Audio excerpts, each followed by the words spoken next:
hoxe funciona.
Boas tardes. Vamos a dar comenzo á sesión ordinaria deste 24 de setembro, que ten como orde do día punto número 1, aprobación se proceder dos borradores das actas anteriores. Non temos borradores. 2, dou conta dos decretos de alcaldía emitidos desde a última sesión plenaria. Punto número 3, proposta non ditaminada para aprobación do Plan de Actuación Municipal ante o risco de inundacións. Como non está ditaminada, primeiro temos que votar a súa inclusión na orde do día do pleno para o seu posterior debate. Así que, votos a favor da inclusión. Apróbase por unanimidade. Queda incluída, polo tanto,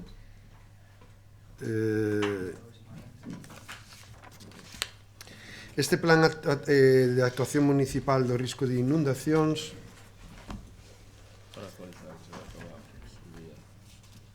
había sido aprobado no seu día e ora ante unha solicitud da Xunta de Galicia para a homologación do plan de actuación municipal ante o risco de inundacións do Concello de Grove, pois nos solicitaban unha serie de cuestións que tuveron que os técnicos do Concello, tanto de Medio Ambiente como de Emerxencias,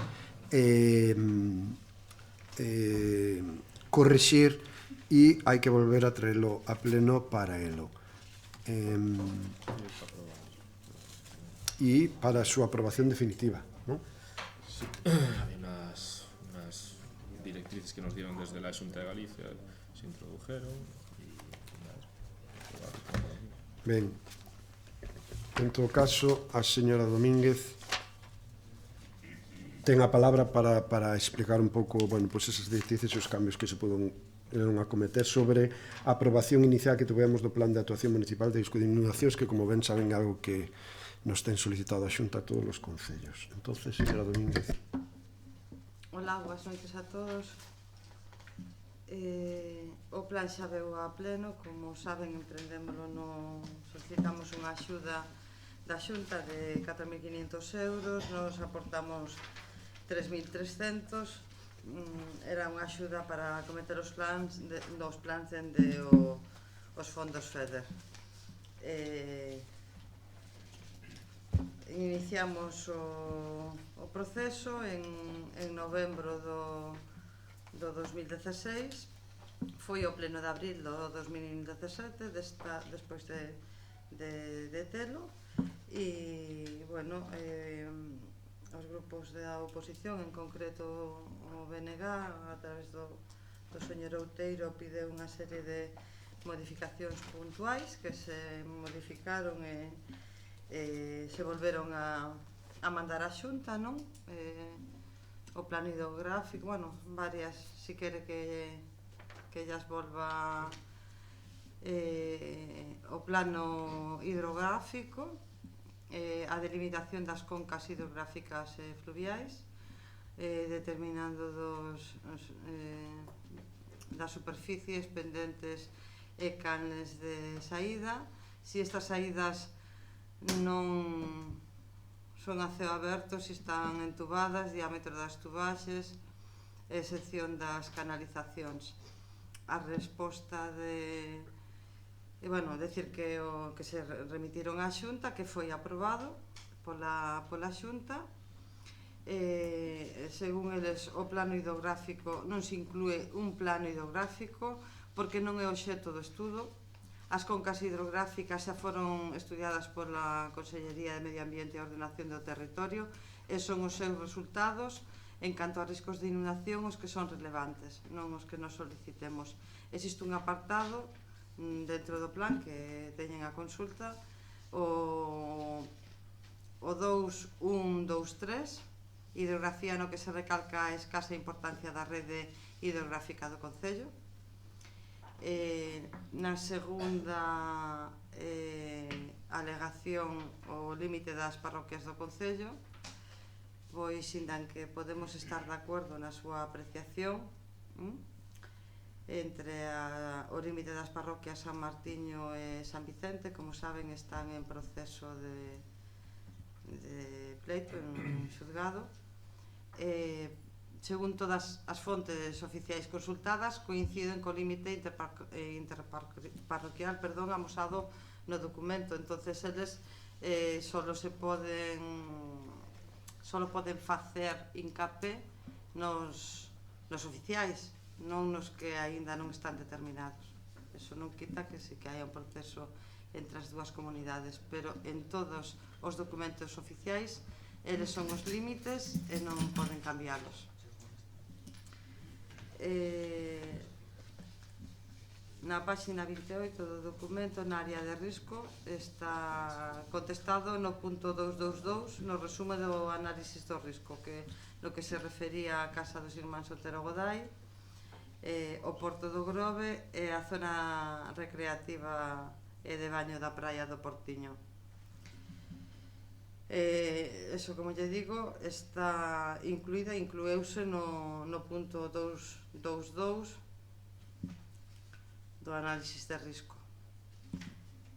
No 4, os planos 14.1, 14.2, 14.3 e 14.4, non hai ningún plano que recolla Virxen das Mareas como zona de risco por onda de marea, nin o Carreiro, nin zona da Barrosa, San Vicente do Mar. Bueno, según os técnicos, o Carreiro, a zona da Barrosa e San Vicente do Mar non foron incluídas porque a análise realizada pola Consellería de Medio Ambiente e Ordenación do Territorio a través de Aguas de Galicia conclúe que non son zonas de risco.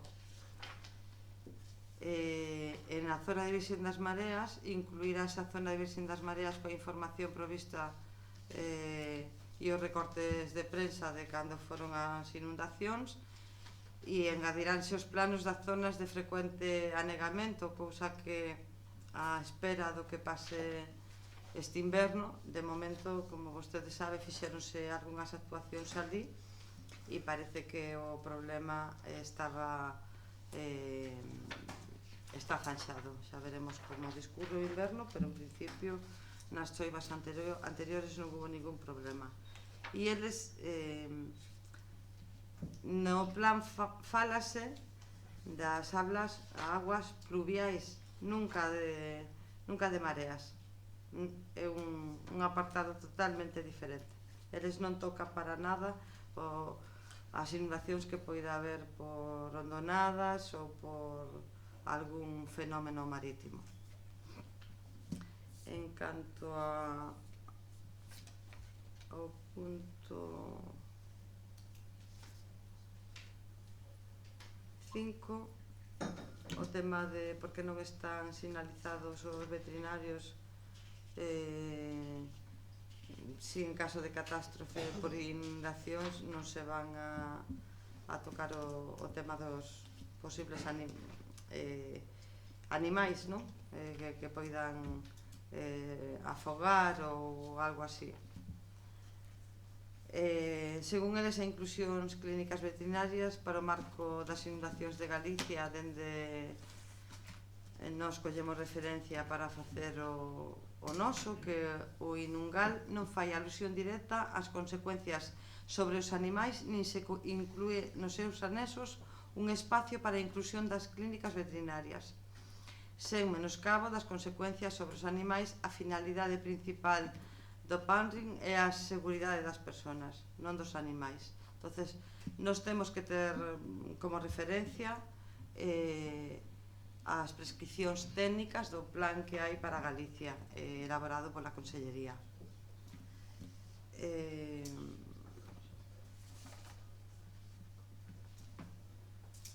En relación ao do plan de inundacións do Grove, indicarlle que a data inicial, como estaba na miña introdución, foi o documento técnico Concello ten data de novembre, o que fixo a empresa.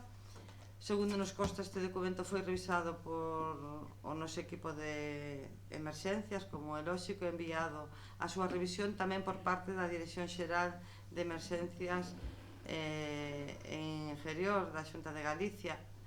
Recordar que as apreciacións deste organismo se centraban en cuestión que estaban relacionadas coa elaboración dos planos. Simplemente ocorrera que non se enviara o documento completo á revisión inicial pre-tramitación.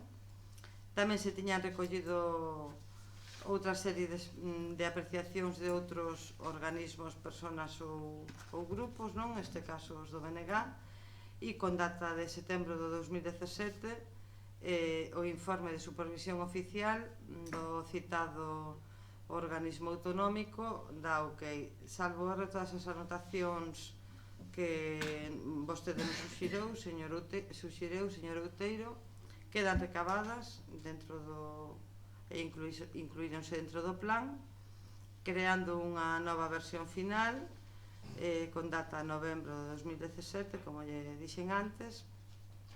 Foron descartadas as cuestións que aínda sendo inquedanzas incomprensibles co tema dos animais, por exemplo, e de zonas como visen das mareas, non correspondían ao ámbito do plan según a Xunta de Galicia. Sobre todo, isto as alegacións que lle acabo, as respostas ás súas alegacións que lle acabo de relatar. Hai unha en concreto no terceiro punto que era o tema das bizocas, sindan que non se aprecie se está recollido nos equipamentos que se realizan no punto 2 do documento, análisis do risco, e a Praia do Portiño tamén se referencia no punto 2222, no resumen do mesmo da análisis de riscos. O plan, de todas maneiras, é un documento vivo e se pode modificar puntualmente en calquer momento, o sea, está o técnico o capataz de emergencias é unha persona que ao mellor dentro dun tempo pois hai que sustituílo por outra, ou mesmamente calquera de nós, en este caso o señor alcalde, e simplemente corrixir ese tipo de cousas que poden modificarse en calquer momento ao largo do tempo. Non sei se ten algunha pregunta máis. Abrimos unha intervención, primeiro o señor Meis. Sí, boas tardes. Evidentemente, si este documento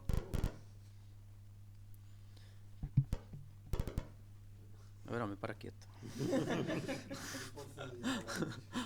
Como decía, si este documento ten o visto bo e a homologación por unha comisión técnica, nós creo que non temos suficiente, non chegamos a ese nivel como para poñer demasiadas peros, non? Non así, quería facer fincapé en dúas cousas.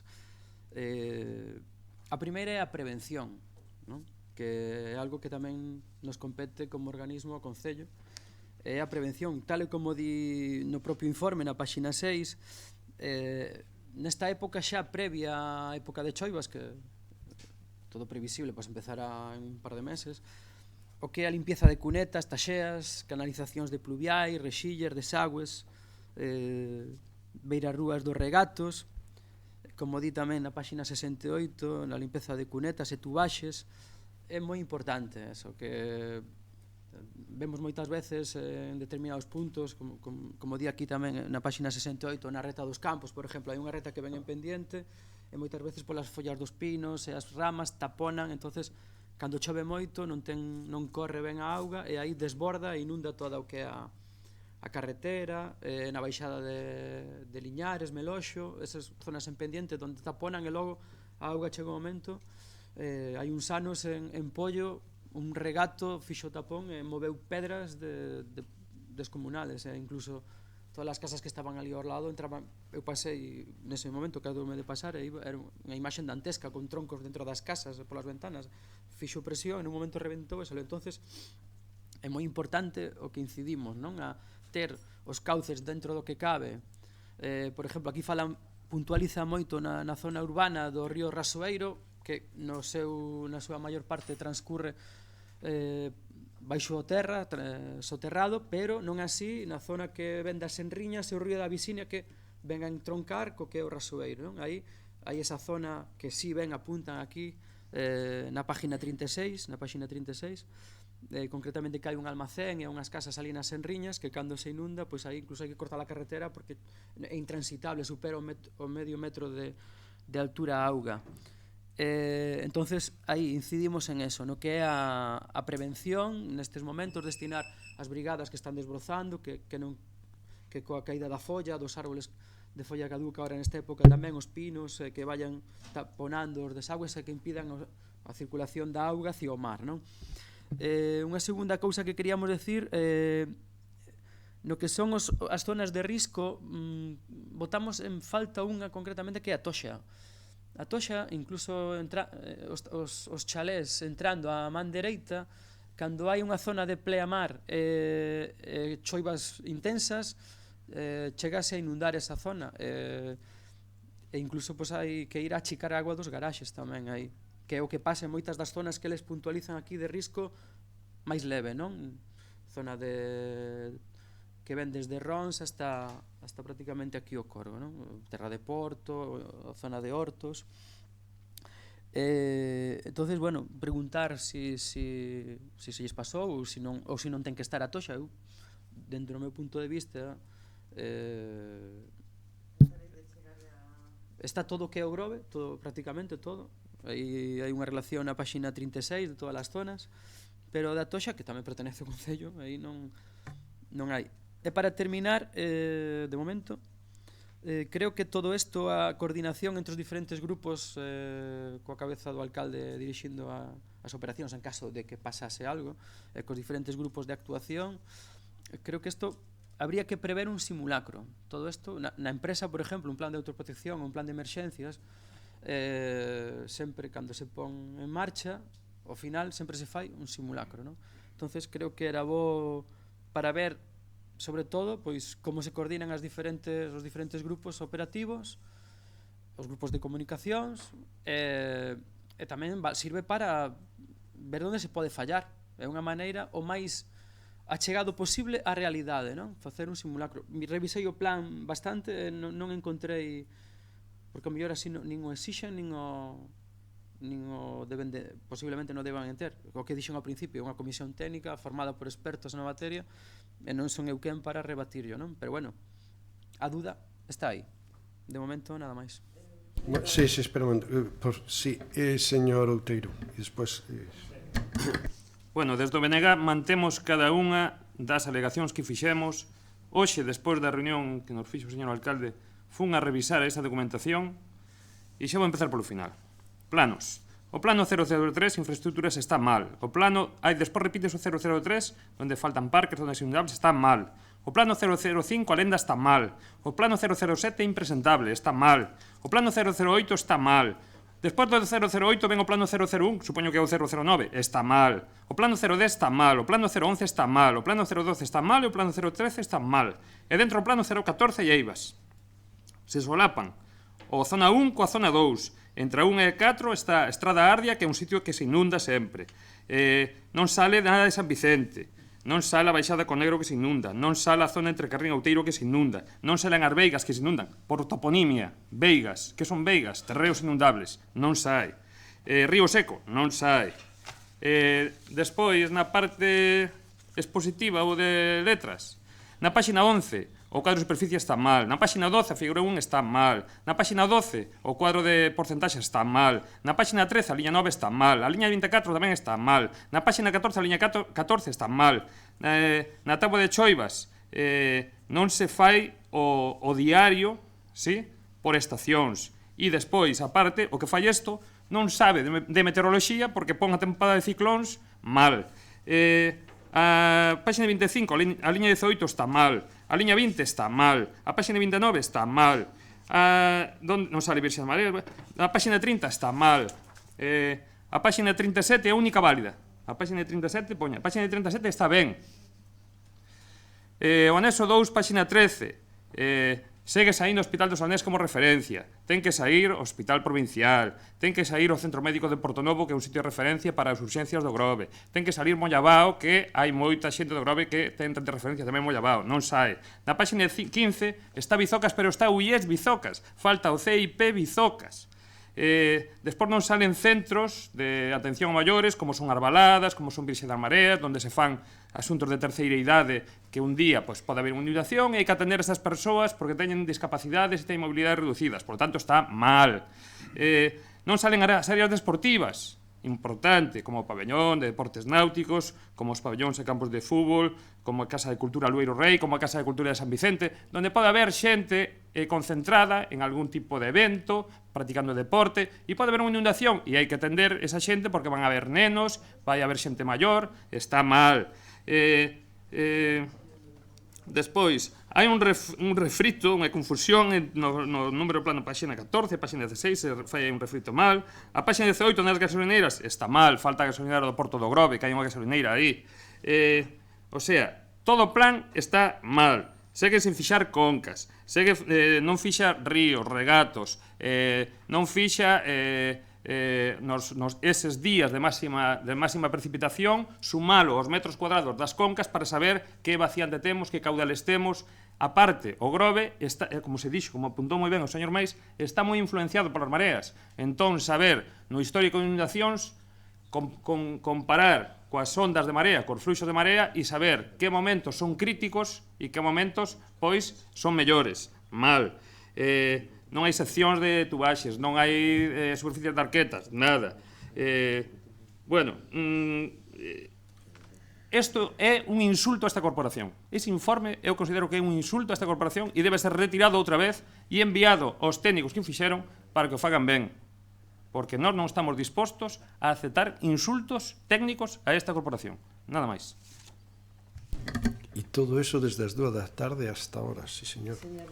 E despois non, espera un momento, despois non ten a capacidade de cando 3 meses lle damos un documento como orzamento de revisalo e son 4 páxinas. Pero bueno, desde logo, a miña sorpresa e o meu recoñecemento ao señor Eladio de a capacidade de revisar todo este documento, como di, acabamos ás 2:00 da tarde, para isto. Ahora, a explicación ya vai a dar a miña compañeira, pero non confundamos termos. Isto é un obxectivo de plans de actuacións en caso de inundacións. Plan de actuacións. E que temos que localizar e focalizar zonas que a Xunta previamente entende que son inundables. Non todo o Grove é inundable. Non todo o Grove é inundable. Por lo tanto, lóxicamente, aquelas zonas que non teñen risco de inundación non entran dentro deste plan. Eso é a primeira. Claro, lóxicamente, o Monte da Vila parece complicado que sexa un sitio inundable. Parece complicado. E como ese moitos dos que acaba de establecer aí. E xa lle digo, pasolle a palabra á miña compañeira, que é a que levou este tema cos técnicos. Home, igual non comparte este plan, pero desde logo dicir que é un insulto técnico, aquí hai moitas horas de traballo postas. E en todo caso, acaba de facer un relatorio extenso de que está mal, pero non di por que está mal. E, sobre todo, eu creo que temos que ter moi claro o que é este plan de actuación municipal ante o risco de inundacións. E o obxecto é, ante o risco de inundacións, os plans de actuación municipais establecen a organización e a actuación dos recursos e servicios propios co obxecto de que lles dé facer fronte ás emerxencias por inundacións dentro do seu ámbito territorial. Entonces, bueno, sinceramente, non sei. Non se recolle Virxen das Mareas. Home, eu vexo aquí actuacións operativas en zonas de risco con precipitación in situ, Terra de Porto, Domínguez, Virxen das Mareas, Estrada do Conde coa Rúa Porto Meloxo, Rúa Rosalía de Castro e Camiño Rasueiro, Estrada po Pontevedra 316, etc., lugar de Porto Meloxo, etc., etc., etc. Entonces, outra cousa que ao mellor non está moi de acordo ou sería discutible, pois eso xa non sei, pero bueno, en fin, me sorprende, desde logo me acaba de sorprender moitísimo a intervención do señor Outeiro. En todo caso, cedo a palabra á señora Domínguez, despois ten outra intervención. Señor Outeiro, todo ese relatorio final donde dice que nos incluye non revisou moi ben, porque a ficha número 5, a 6 e a 8 incluyen o tema das gasolineras, o sea, todo canto vostede pideu nas súas alegacións está... Onde está a gasolinera do Porto do Grove? Busque aí, busque. Na ficha número 8 ten distribuidora de carburantes marinos Porto Meloxo, Repsol, Estrada Pontevedra 139, gasolinera Pedras Negras, Porto de Pedras Negras, estación de autobuses na avenida de Beiramar. Onde está a gasolinera Repsol do Porto do Grove, señora Domínguez?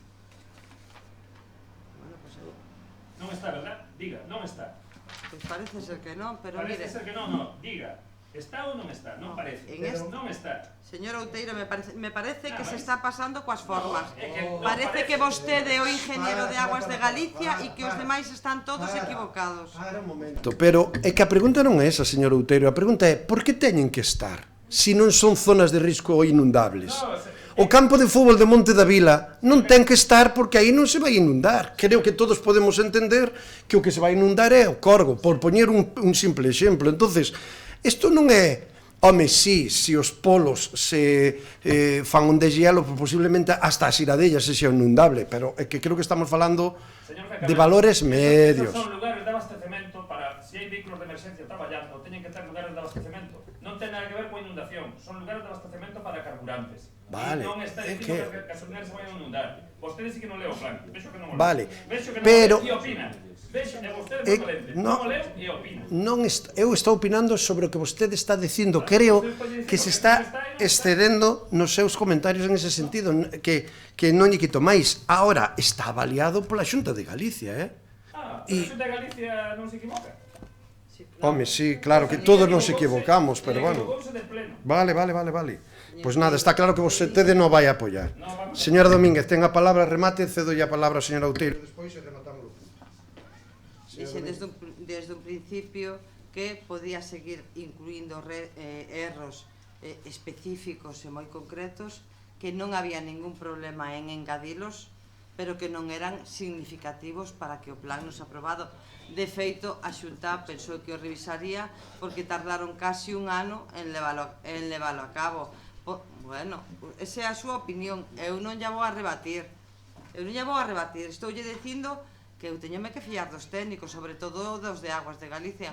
Por suposto que sí, que teñan erros e que todos nos equivocamos. Dixen desde o principio que era un documento vivo, que non había ningún problema nin por parte da empresa nin por parte da Xunta de Galicia en acometelos, estudialos, poñenos de acordo, pero bueno, vexo que ese non é o seu plan. O seu plan é decir que non e criticar absolutamente todo. Me parece que, recolleron esas alegacións. De feito, usted da outra vez tampouco revisou todo, porque algúns das cousas escapáronse. Está falando agora delas. En ningún momento, cando retiramos, se fixo, non tivemos ningún problema, a empresa tampouco, a Xunta tampouco. Estoulle dicindo que si é vontade súa que quedemos e que engadamos todas esas cousas, e incluso cos técnicos de Aguas de Galicia e da empresa que efectuou o plan para corrixir certos errores, que a ver, pois sí que se corrixiron. Ahora mismo sí que temos os hospitales de referencia, as farmacias de referencia, pero en todo caso non son cousas que non se poidan engadir ou corrixir no plan.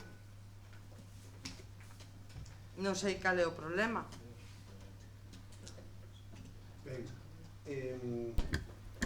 Señor Outeiro, despois señor Lamelas e señor Lamas, que ten pedido agora a palabra. Entonces...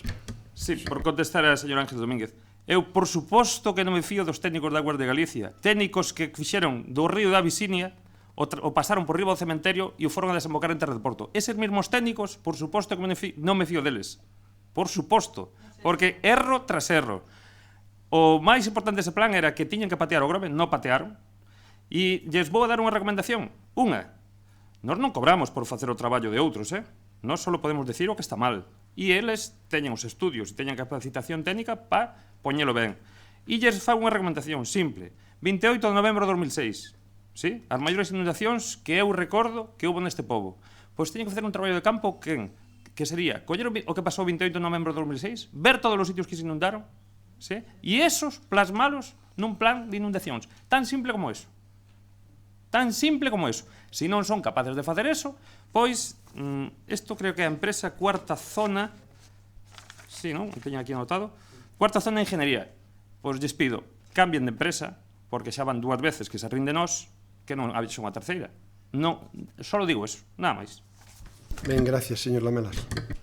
Ben, simplemente solicitamos a palabra para indicar que desde o Grupo Municipal de Esquerda Unida non nos opoñamos a que se aprobe este Plan Municipal de Actuación ante o risco de inundacións do Concello do Grove, visto que nun primeiro momento, cando se presentou a primeira vez, pois puxéronse aquí unhas obxeccións, que parte desas obxeccións foron atendidas e que conta con homologación da Comisión Técnica Permanente de Protección Civil de Galicia, aínda que non ímos apoialo, sino que nos ímos abster, visto que seguramente existen eivas neste plan, pero polo menos queremos que o Concello conte con un plan de actuación ante o risco de inundacións e que co paso dos meses pois poidamos ver cales son esas eivas que ten este plan e poderlo ir mellorando entre todos, facer un plan que sexa o mellor que pode ter o Grove e que nos posibilite que en caso de unha desgracia como unha inundación por choivas, pois non ocorra ninguna desgracia que podamos lamentar a posteriori. Nada máis e moitas gracias. Moi ben, moitas gracias, señor Lamas. Sí, boas tardes. Era para facer unha pregunta, se o Servicio Municipal de Emerxencias revisou este plan e se lle dou o seu ok? Sí, señora Domínguez. Señor Lamas, evidentemente sí. De feito, o Servicio Municipal de Emerxencias e antes Protección Civil, a pesar do que dixo o señor Outeiro, si recolleron absolutamente todos os planos das zonas que se inundaron naquela desgraciada noite do 2006, e o goberno que tomou a alternancia nese momento, no 2007, no que estaba o señor Lamelas, que o sabe, onde estaba o BNG e onde estaba tamén o Partido Galeguista, igual que o PSOE, acometemos obras de máis de 1,5 millón de euros para corrixir absolutamente todas esas zonas. Desde entonces hubo moitas alertas, hubo días de moita precipitación e bastante altas, e de momento que se sepa, e de momento todas as obras acometidas pareceunos unha barbaridade o que costaron, pero pareceunos, despois do que vivimos aquela noite todos os veciños e veciñas deste pobo, que era urgentísimo acometer eso. Desgraciadamente son obras que non se ven porque son tubos, pero desde entonces xa hubo precipitacións iguales ou incluso maiores, noutros concellos. Vilagarcía sigue inundándose, Caldas sigue inundándose, Cambados sigue inundándose, e nós, afortunadamente, parece que a decisión que tomou aquel goberno de acometer por medio das suxerencias dos equipos de emergencias e da propia Xunta de Galicia, que foi unha decisión correctísima. Entonces, non nos diga, señor Outeiro, que estamos igual. Non estamos igual, estamos parecido, pero igual. Pero non dixen eso, vostede está intentando.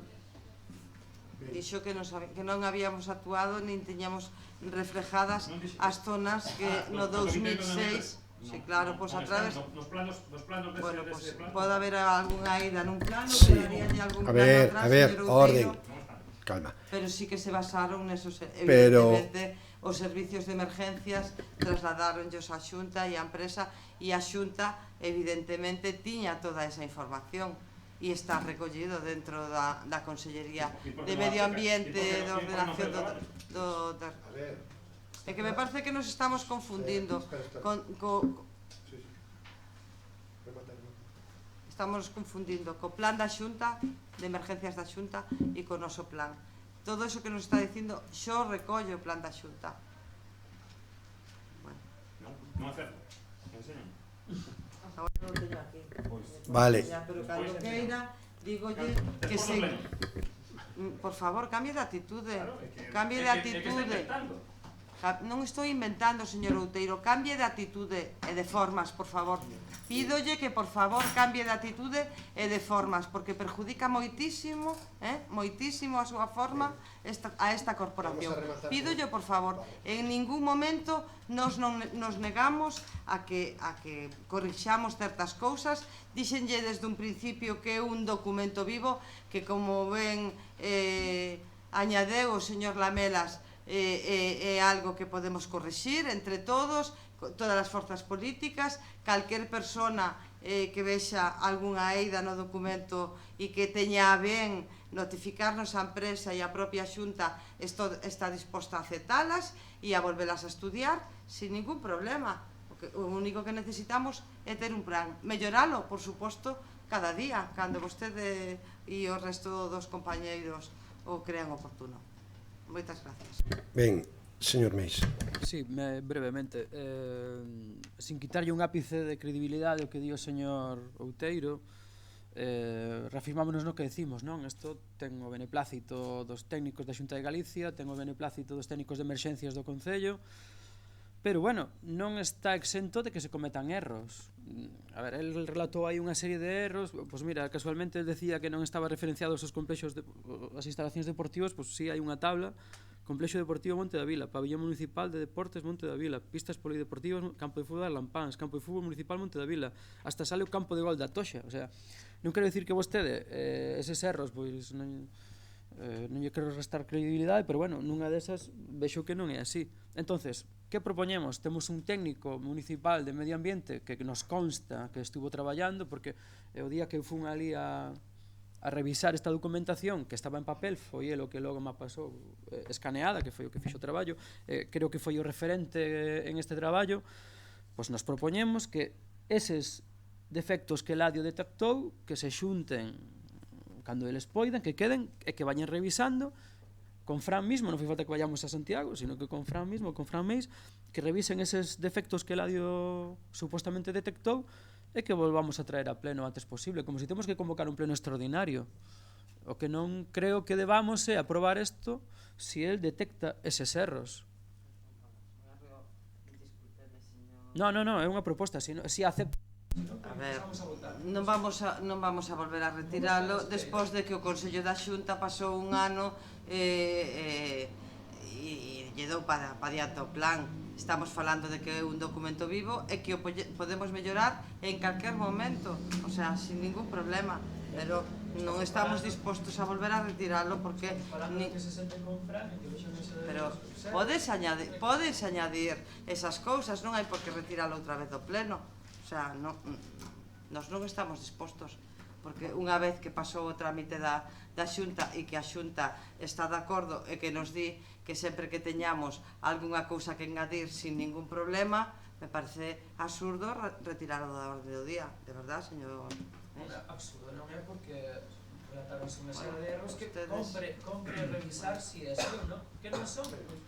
En calquer caso, Están corrixidos nas fichas. sí, en calquer caso, a intervención do señor Outeiro foi isto está mal, isto está mal, isto está mal, isto está mal, non sabemos moi ben por que está mal, nós creo que o recoñecemos, ou polo menos algúns de nós non somos técnicos en esta materia, e creo que acaba de pasar todos os filtros necesarios para a súa aprobación. Que se poda mellorar ou non, pois certo é, como todo. O bo de todo isto é que sempre é mellorable, non? Nunca está pechado. Nós, sí, vamos a sometelo porque o máis importante é ter un plan. O máis importante é ter un plan de actuacións. E aí quero facer fincapé no que relataba a miña compañeira. É dicir, no ano 2007, no goberno cuatripartito tomamos unha serie de decisións moi importantes onde metemos unha inversión de 1 millón de euros e recorden todos como abrimos toda a calle da Iglesia, toda a calle Rosalía de Castro, Fontiña, e incluso fixemos unha separativa aquí no Corgo para evitar precisamente eso, un dos grandes problemas que habíamos tido no novembro do 2006, que fora aquela famosa inundación de toda a riada de agua que caeu e que pasou principalmente por esas vías. Que pode haber algunhas outras, sí, pero que se fixeron unha serie de inversións para mellorar esa canalización, certo é, de tal xeito que, home, de 2006 hasta hoxe, e sempre pode ocurrir de todo, claro que sí, pero ten habido días de precipitacións, de choiva importante, de alarmas por parte do 112, e a verdad que o Grove está respondendo bastante ben, que eso non quer dicir que nos acomodemos, que nos tranquilicemos e xa está, que mañán cae unha potente e temos que tomar medidas. Pero bueno, en calquer caso, todo se pode corrixir, pero eu creo que se foron dando pasos en estes anos para ir mellorando os problemas de risco de inundacións no Concello. En calquer caso, si vamos a sometelo a votación a este pleno, porque entendemos que é moito máis positivo para o Grove ter este plan de inundacións, independentemente de todas as melloras, deficiencias que se podan corrixir, melloras que se podan aportar e novos casos ou novos estudos que se podan facer. Así que vamos a someter a votación. Sí. Na miña primeira intervención falei de dous aspectos, un do prevención e outro do simulacro, non me responderon. Sí, o simulacro teño anotado. O do simulacro, que tipo de simulacro facemos? O que digo ao técnico. Claro. Non o que digo ao concelleiro. O que digo ao técnico, señor Alcalde.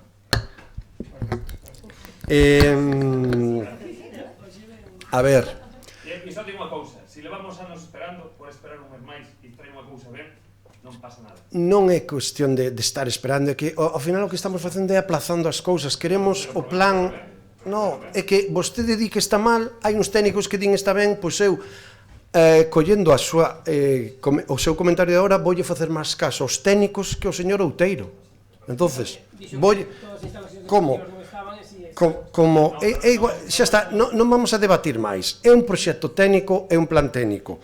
A partir de aí, os de emerxencias están facendo cursos, están facendo preparacións de diferentes situacións de emerxencia, en incendios e en moitísimas outras cuestións, en rescates, e tamén farán cursos sobre esta cuestión de inundacións, non? A partir de aí, un simulacro por inundación, bueno, pois ahora mismo consultarei co técnico, porque bueno, pois non sei xa, pero non sei como se leva adiante, sinceramente, é que estou non pensando ahora mismo como se leva adiante un simulacro por inundacións. Solo con que sea mobilizar os diferentes equipos, ver como funcionan as comunicacións, evidentemente non vas a inundar unha parte, é todo ficticio, non? Claro. Se fai un simulacro de evacuación ante un incendio nunha nave industrial, Pois, pero Non se lle mete luma na institución. pasareille, pero... Hai un grupo de evacuación, hai un grupo de primeros auxilios, hai un grupo de primeira intervención, hai un centro de mando, Sí. facer unha cousa ficticia, consulte o técnico. Sí, que o recollemos para leválo adiante. Ben, Que o mellor poste non funciona o teléfono. procedemos... Que sí, que o recollería e que lle sugeriría. Ben, pasamos á súa votación entonces. Aprobación do Plan Actuación Municipal ante o risco de inundacións. Votos a favor, abstencións, En contra, queda aprobado por maioría. Pasamos agora a mocións de urxencia. Hai dúas mocións de urxencia. Unha que se falou outro día con todos os voceiros dos grupos políticos, que é a moción pola endometriose, e me trasladan que entrou o venres a última hora da tarde ou a media tarde unha moción do BNG que nós acabamos de ver a hora antes do pleno porque foi presentada o venres a 6:30 da tarde, 18:35, e a verdad que, bueno, hoxe non tivemos constancia. O título da moción é En apoio ás persoas denunciadas por reclamaren a devolución do Pazo de Meirás, que se hai maioría absoluta para incorporar a moción de urxencia, pois a debatiremos, sí? Entonces, en primeiro lugar, si vamos a plantexar a moción que temos acordado de que vamos a presentar conxuntamente todos os grupos políticos, polo tanto, así que quede recollido en ata que son todos os grupos políticos os que van a presentar esta moción, que é sobre a atención a mulleres con endometriose e divulgación da doenza no Concello. Para tratalo primeiro temos que incorporalo á orde do día, polo tanto, votamos a urxencia, votos a favor. E esa moción vai a defender o señor Caneda en nombre de todos os grupos políticos que son os que presentan esta moción. Xa está? Está activado isto? Sí. Boas tardes. Vamos a ver, esta moción da que vos falamos aquel día na comisión, non sei se a lestedes todos, xa vedes que ten un inicio ou unha exposición que é un tanto farragosa, utilizando lenguaxe moi técnico.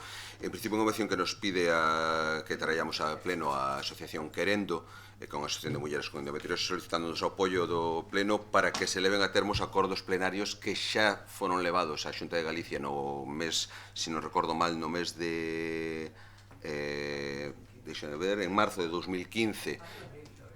No, foi, como se chama, presentouse a moción o 25 de marzo de 2015, votouse posteriormente e incorporouse no Boletín Oficial de Galicia no 6 de abril.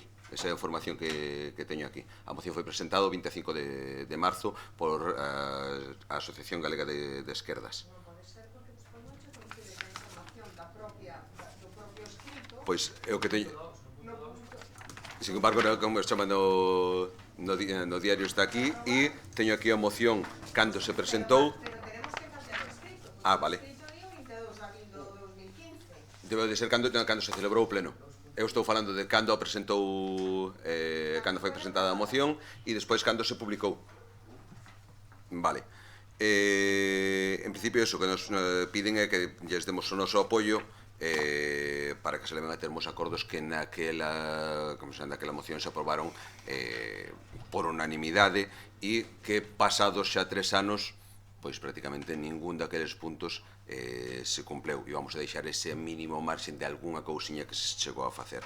Ao mesmo tempo tamén nos solicitan o noso apoio e axuda para dar a coñecer esta enfermedade moi pouco coñecida entre as mozas entre os 12 e os 18 anos, pois poñendo uns trípticos no instituto, que é sobre todo onde van a estar máis estas mozas, porque, como decía antes, é unha enfermedade que hasta ahora non é moi coñecida, que non se sabe realmente cal é a base para que aconteza. Si vos podo decir, se o preferides, en vez de ler todo o que está escrito ao principio, explicar brevemente o que é. A endometriose é unha enfermedade na que aparece tecido que debería de estar dentro do útero, aparece en outras localizacións, xeralmente intraabdominais, pero que pode aparecer tanto na pleura como incluso nas meninxes, e que, ao ser tecido igual que o que está dentro do útero, funciona e chega a facer o mismo que ese tejido, o sea, ríxese igual por estímulos hormonais. Cando ten que haber unha proliferación, prolifera igual que prolifera o tecido que está dentro do útero, e cando ten que haber un sangrado, produce ese sangrado. Na maioría dos casos o que produce son desde dores abdominais, o máis frecuente, dores abdominais, e unha causa importante tamén de infertilidade dependendo da localización que teña. Por exemplo, se se localiza encima dos ovarios ou mesmo nas trompas de falopio. En outras localizacións, lóxicamente, dependerá da zona onde este localizado para para que dé outros síntomas. Unidades especializadas realmente en Galicia hai moi pouquiñas sobre nos hospitales máis de referencia, máis punteiros, os outros non. Lóxicamente, que pasa? Que cando os pacientes van a estes hospitales que non teñen unidade especializada, non se poden derivar porque teñen unidade de ginecoloxía, non se derivan a onde teñen estas unidades especializadas. Co cal, non se chega a atender na totalidade a unha población de mulleres que estamos falando que pode chegar a un 10%. O sea, calculase que aproximadamente un 10% de todas as mulleres poden estar sufrindo en maior ou menor medida algúns grados de endometriosis, pero que non están sendo nin diagnosticado nin probablemente correctamente atendida. Entón, xa unha vez dadas estas nocións, si queredes leo os acordos que nos solicitaban na nosa moción. E estes acordos son, primeiro, o Concello instará por escrito nos próximos 30 días ao Sergas e ao EOXI correspondente, neste caso EOXI de Pontevedra, para que proceda a establecer unha programación de xornadas de formación sobre endometrioses que poder acudir ao personal sanitario que atende os distintos servicios que dispensa os Sergas no noso Concello, facultativos de atención primaria especializada, enfermería, matronas, fisioterapeutas e terapeutas. Garantir consultas específicas de endometriosis suficientes para o número de afectadas na área dos hospitais aos que acoden as mulleres do noso Concello e a derivación destas pacientes a áreas nas que existan mentres estas non se crean, crear unha unidade multidisciplinar composta por xinecólogos, radiólogos, cirurxáns xerais con experiencia en cirurxía colorectal, urólogos, anestesiólogos, psicólogos, fisioterapeutas, especialistas en dor, etc., para mellorar a atención nos casos máis graves de endometriose e a derivación destas pacientes a unidades multidisciplinares doutras áreas sanitarias mentres estas non existan. O Concello instará por escrito nos próximos 30 días a Consellería de Sanidade a dar cumplimento á moción que por unanimidade se aprobou nos grupos políticos na Cámara o 22 de abril de 2015. Esta foi a data na que foi levada a pleno e que se aprobou, pero eu estaba falando da data na que foi presentada a moción por a Alternativa Galega de Esquerdas. Sobre endometriose e que recolla en gran medida as demandas das mulleres afectadas por esta doenza, facilitar ás mulleres con endometriose un mellor acceso aos tratamentos de fertilidade nos hospitais públicos, mellorando as listas de espera, facilidades para a conxelación de ovocitos antes de cirurxías e tratamentos que poidan afectar a súa calidade ovárica, así como a execución de campañas de ovodoación destinadas a captar doantes na sanidade pública. E terceiro, o Concello instará por escrito nos próximos 30 días ao Ministerio de Sanidade a convocar un Consello Interterritorial no que se aborde este tema e se estableza un plan estatal de endometriose no que se comprometan investimentos para a mellora de formación do persoal e a divulgación da doenza entre a población femenina, incluir na carteira de medicación financiada a totalidade de medicamentos suministrados a mulleres con endometriose. Cuarto, o Concello comprométese a solicitar aos institutos de investigación públicos galegos que desenvolvan proxectos de investigación da endometriose. E, por último, o Concello comprométese a impulsar unha campaña informativa entre mozas de 12 a 18 anos nos centros educativos do noso Concello para dar a coñecer a doenza e para tratar de recortar na medida do posible o retraso diagnóstico a través da distribución dun folleto informativo cuxos contidos serán facilitados por Querendo, que foi a asociación que nos pedía o noso apoio, mulleres con endometriose e que conta coa revisión da Sociedade Galega de Obstetricia e Xinecoloxía. O resto do texto, o sea, o texto tal e como está, telo xa a copia, perfecto. Ben, algo de intervención? Sí, señora Lamas.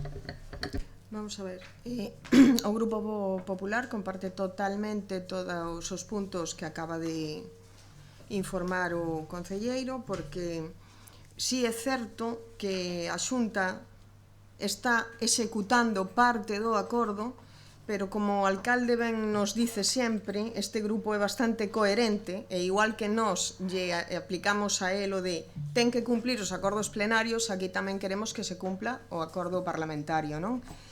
Entonces, si é certo que hai unha guía de atención ás mulleres sobre a endometrose, está colgada na web do Ministerio de Sanidade. A nos parecenos que, aparte de estar colgada na web, os ciudadanos terían que saber que a teñen aí, porque se non conocemos a enfermidade, tampouco podemos buscar información sobre ela. O sea, non se me ocurre ir a buscar algo que non conozco, non? Que desconozco totalmente. É certo que fixeron algunhas xornadas de formación dirixidas aos ciudadanos a través da Escola Galega de Saúde, pero tamén nos parece insuficiente, non? Porque fixeron un programa concreto o 29 de xaneiro do 16 en Vigo e outro o 9 de marzo do 16 en Cambre. Un destinado a que dirixida a que pacientes e ciudadanos en xeral tuveran facilidade e acceso a información sobre a enfermedade para que aclaren as dúdas os pacientes, os familiares e os ciudadanos en general sobre esta doenza, e outro que se chamaba Mulleres Saúde, cuyo obxectivo era mellorar a información e comprensión dos cambios evolutivos na muller e previr enfermedades propias deste colectivo. Pero non se fixo nada máis. Van alá 3 anos desde que se firmou o acordo e parecenos xusto pois que teña que haber máis formación neste sentido. O mismo que as unidades especializadas. Sí, moi ben que estén nos hospitales principales, pero se eu me dirixo ao meu centro de saúde, pois non teño medios. Debería ser preventivo, non? Entendo. Eu non son médico, pero debería ser preventivo. E como, ademais, eu tamén sufro dunha enfermidade que a Seguridade Social nin a reconoce como enfermedade, que é unha celiaquía, sei todos os puntos polos que van pasando as mulleres neste tema. Entonces, nós estamos totalmente de acordo, apoiamos a moción. Moi ben, moitas gracias. Entonces, non habendo máis intervencións, procedemos á súa votación. Votos a favor. Apróbase por unanimidade. E como lles decía, hai unha moción do BNG, do Grupo Bloque Nacionalista Galego, moción en apoio ás persoas denunciadas por reclamaren a devolución do Pazo de Meirás. Eu voulle pedir ao voceiro, non sei cal dos dous do BNG, que nos explique a urxencia de por que esta moción, se é posible trasladala ao mes de outubro, se non votamos a súa urxencia. Entonces, señor Outeiro. Sí, a urxencia ven porque a vista oral vai ser este venres 28 de setembro. De acordo. O título, como ben acaban de escoitar isto, moción en apoio ás persoas denunciadas por reclamaren a devolución do Pazo de Meirás, e como acaba de explicar o voceiro do BNG, a vista oral é este venres 28. Polo tanto, eles xustifican a urxencia desta moción. Procedemos entonces a votar, non sei se prefiren unha explicación máis a maiores de que vai a moción. Sí. Sí, quería decir que nós non dispomos da moción físicamente, o sea, eu acabo de me enterar agora que iban a ser.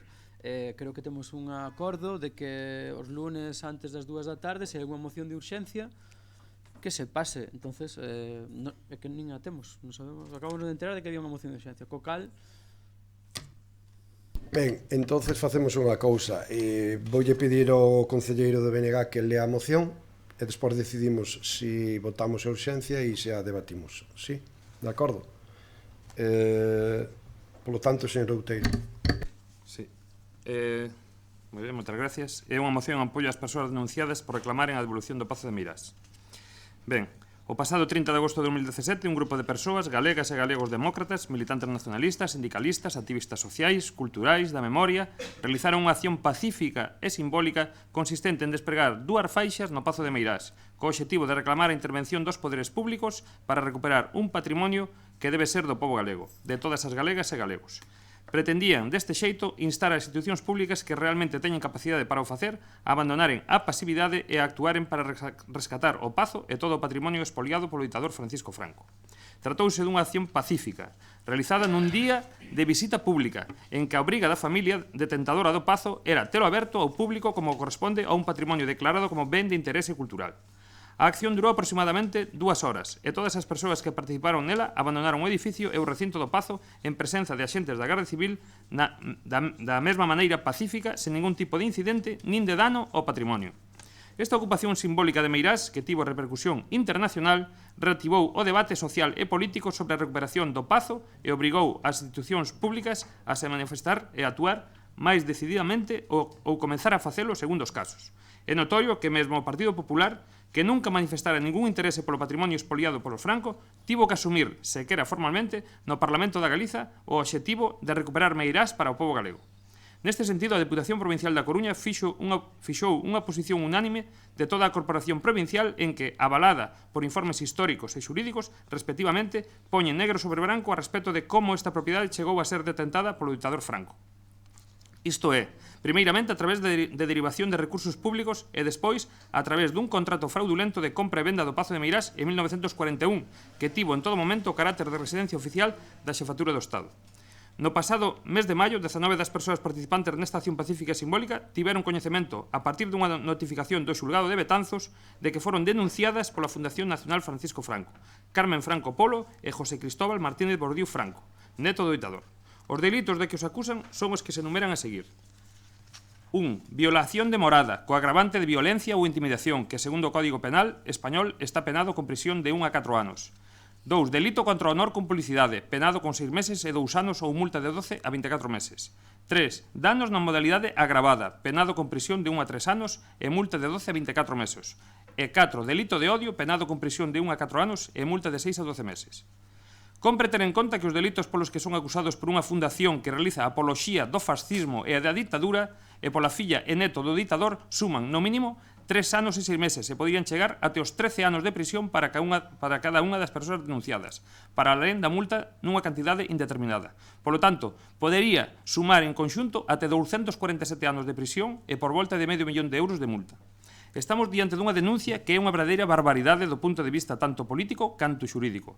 Políticamente resulta absolutamente ferinte que os bens expoliados polo ditador continúen nas mans da súa familia e non tivesen pasado ao patrimonio público no final da ditadura.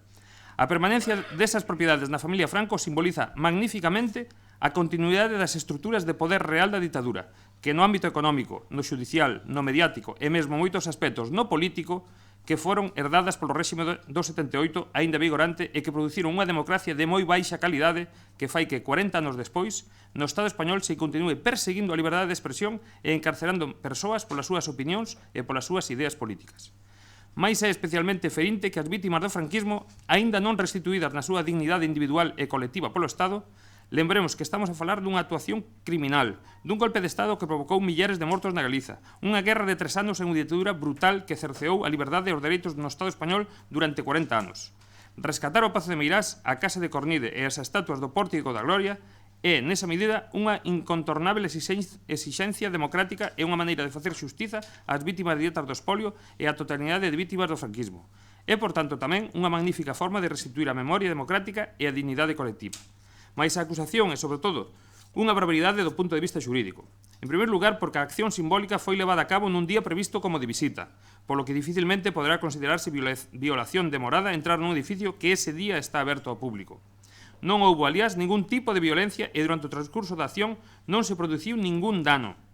Por último, resulta insultante que unha fundación que se dedica a realizar apoloxía do fascismo e da ditadura, para máis vergoña democrática, con diñeiro público atribuído polo goberno español, e que nos días previos á acción manifestou públicamente que o seu obxectivo coas visitas era exaltar a figura do ditador, acuse persoas demócratas dun delito de odio ou de atentado contra o honor. É o mundo ao revés. Así, pois, as acusacións feitas carecen de fundamento e o lóxico e xusto é que, finalmente, a acción realizada sexa considerada como o que realmente foi, un acto pacífico e democrático para expresar e defender unha posición compartida por todas as persoas demócratas deste país.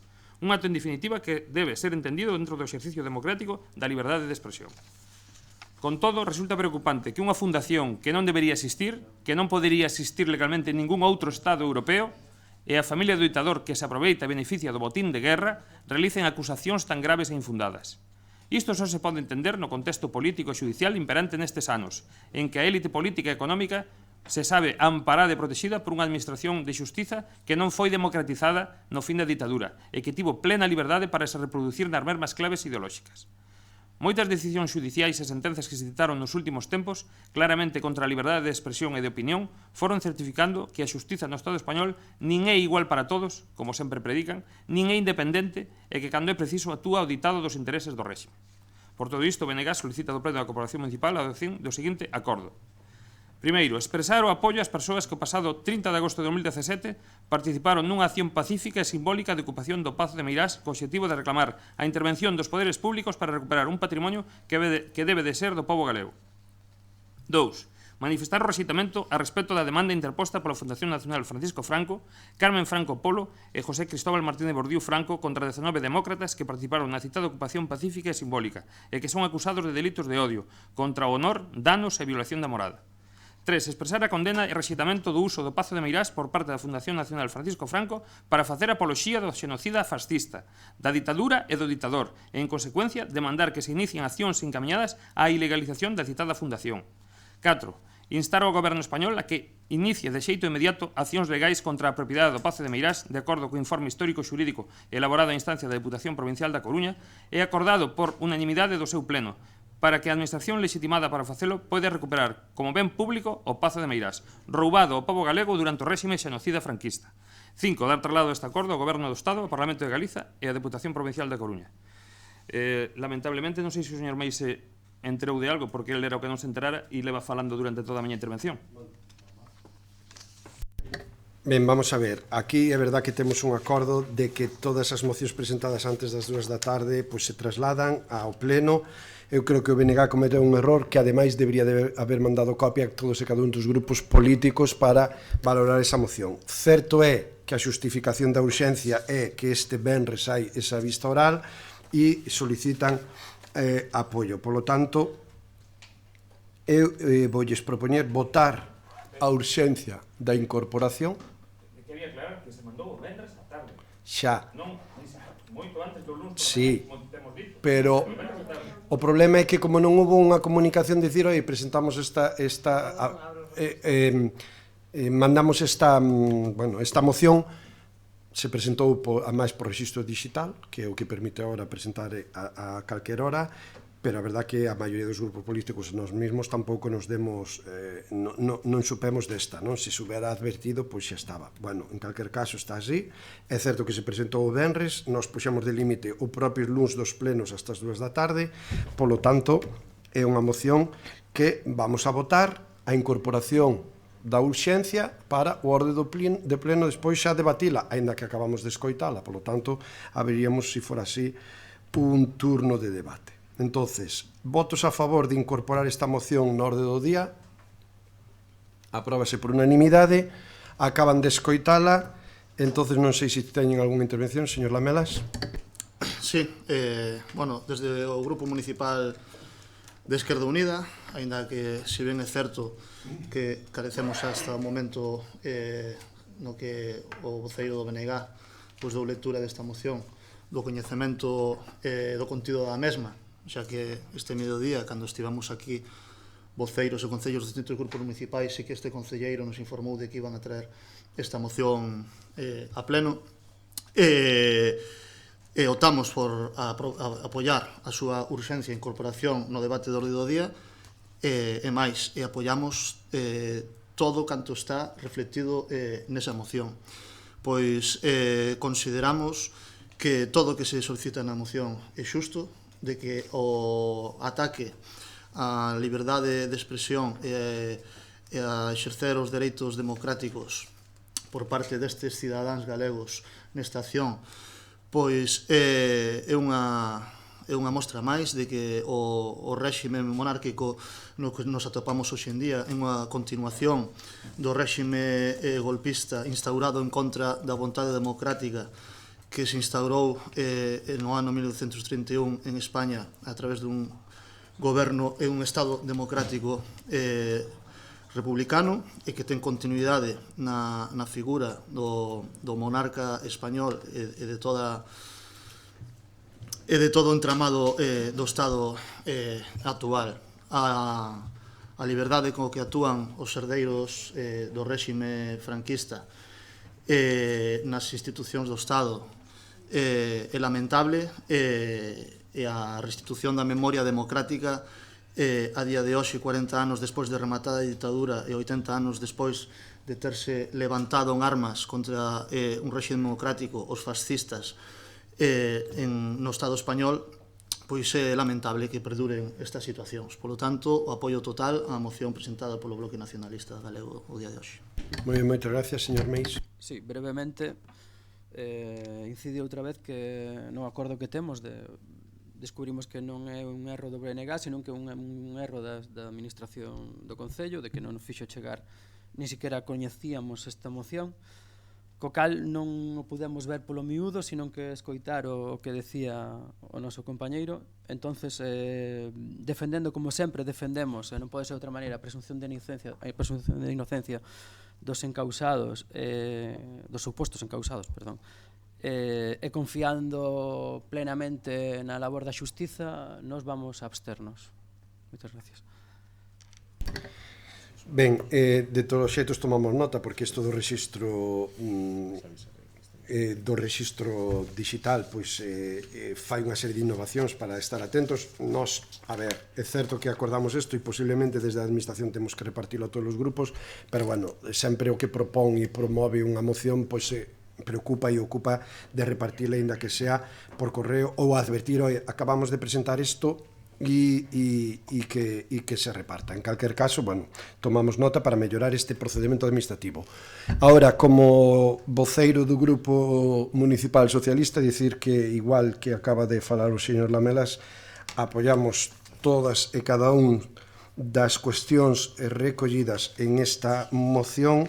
Estamos totalmente de acordo co que aquí se expón e cos acordos que se propoñen, polo tanto, o Grupo Municipal Socialista vai votar a favor desta moción, porque creo que vai sendo hora de que empezamos a facer xustiza e que empecemos a tomar decisións democráticas, porque creo que esta democracia ten que empezar a salir da adolescencia para empezar a ser maior de idade, e con actos e apoios a mocións como estas creo que damos pasos para que pouco a pouco podamos dicir que é unha democracia maior de idade e non seguir en este período de adolescencia que parece que moitas veces vivimos.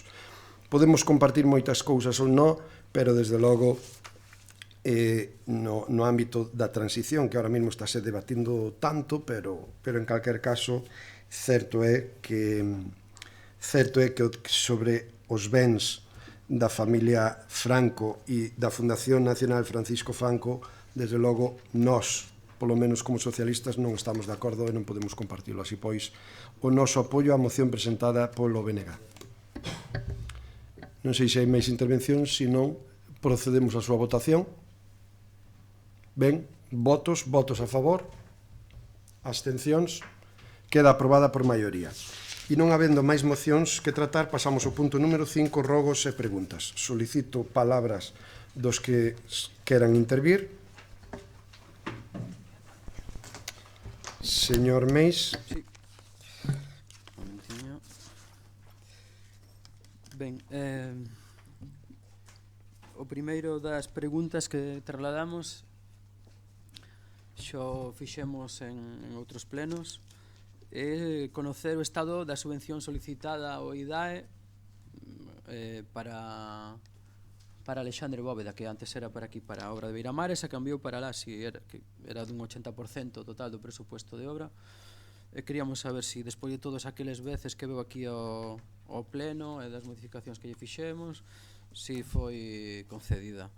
De ser así, se a resposta é afirmativa, se podemos saber o destino desa subvención, dos cartos que van a quedar fora do plan, creo que era do plan Concellos, que poderíamos meter en calquera outra cousa, pois conocer o destino que vostedes están baraxando.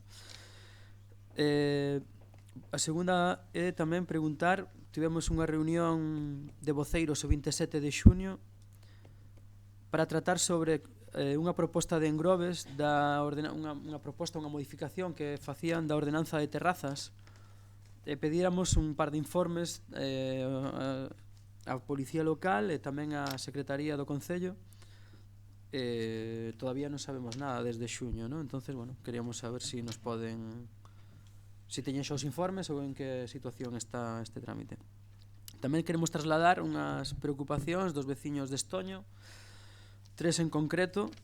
O primeiro é solicitan que se lles coloque un contenedor de vidrio, algo que non deberían de ter que facer, porque se estamos apostando polo consumo responsable, por políticas de reciclaxe e de aforro sostible, entonces de consumo sostible, pois creo que non deberían de ter que solicitalo, senón que xa é unha labor do Concello dispoñerlle estes medios, non? O segundo, ven tamén a colación dunha noticia que se leía estes días de 180.000 euros que concedía a Diputación para colocar 15 pasos elevados, pasos de peatóns dentro do plan MOVE 2. Vexo máis ou menos ali na prensa os puntos onde iban a colocalos, e os veciños de Estoño, que é o único núcleo na carretera que vai de San Vicente, de Ogrovia a San Vicente, o único núcleo de población donde non foron colocados medidas físicas de reducción de velocidade desta maneira, de pasos elevados, incluso pasos de peatóns, porque a xente de Estoño ten na parte de abaixo moitas fincas, da parte de abaixo do marxen indo hacia San Vicente o Grove na marxen esquerda, hacia a parte do mar, e cruzan a Cotío, logo as familias que están cruzando, porque hai familias que teñen familia na parte de arriba, e cruzan moito a carretera. É unha zona onde os coches non suelen ir despacio, precisamente, entonces era conveniente recoller esta petición dos veciños de colocar reguladores de velocidade deste tipo e incluso un paso de peatóns. Incluso dous podían ser, unha na entrada e outra na salida do propio pobo, non? Do propio lugar. E tamén nos trasladan tamén que piden o arranxo da fonte de Estoño que está, bueno, ahora mismo non bota auga, eu parei outro día a comprobalo, non bota auga, debe estar atascada, na época cando empece decían que salía auga por onde non debía, non? Que salía polo medio das pedras en vez de salir polo caño. Ten un caño, debe estar atascado o caño. Entón, cando veña a época de que as fontes xa recuperen o seu caudal habitual, pois que lle boten un vistazo. Ahora non tería moito sentido porque está seca, non? Entonces, aí queda esta proposta. Por outro lado, tamén pedimos o Parque da Siradella, o Parque Infantil da Siradella, que ten unha tirolina, bueno, ten os soportes da tirolina, no seu momento tuvo unha tirolina, os columbios están en un lamentable estado, os bancos, que son bancos novos, non son bancos como os que hai cerca de onde vivo eu, que son xa de hai 40 anos, pero estes son bancos novos, están cubertos completamente de toxos e silvar xa, o sea, e pedimos, bueno, que desbrocen ese entorno, que xa tiña que estar feito, porque está acabando o verán e aí é unha época na que vai moita xente pois a pasar o fin de semana, a facer un picnic, e os meniños a xogar ali, e os bancos están cubertos de maleza, debe haber cerca de media dúcia de bancos, todo alrededor do que é unha pequena lagoa que se forma ali no inverno, entonces, bueno. Tamén, non sei como chamarlo, se chamarlo solar, porque realmente pode ser un solar na Fontiña, na remodelada calle Alexandre Bóveda, hai como un triángulo moi pequeno, que xa leva tempo, que é na subida da Fontiña a dereita hacia o edificio onde está a carnicería Merchi. É un triángulo que, corríxanme, non é propiedade do Concello, creo que é propiedade particular, pero bueno, non deixa de ser unha indecencia o estado no que moitas veces está, non? Porque é un depósito de basuras, de excrementos de cans, de ervas que che chegan hasta a rodilla, solo é negociar con alguén, pois comprarlo e embaldosalo, nada máis, acabar ben as aceras que queden ben. Entonces, bueno, chamelle solar, pois chamarlle algo porque a efectos legales ten a catalogación de solar, porque por moi pequeniño que sexa, non? Tamén outra cuestión que truxemos en reiteradas ocasións, creo que xa é a terceira que ven aquí, é o estado da Lagoa da Bodeira. A Lagoa da Bodeira, si van ahora mismo, dá pena vela. Xa no inverno o dá, pero ahora mismo que dá pena vela porque está seca, sin auga ningún. Pode haber dúas charcas, pero que a erva do centro da lagoa e todos, pois creo que che pode dar polo peito xa a erva que está ali. Está completamente colmatada e aparte unha especie, non sei se estará catalogada como invasora, pero realmente compraría todos os adjetivos para selo, que son as canibeliñas, estas caniñas, están acerrando completamente.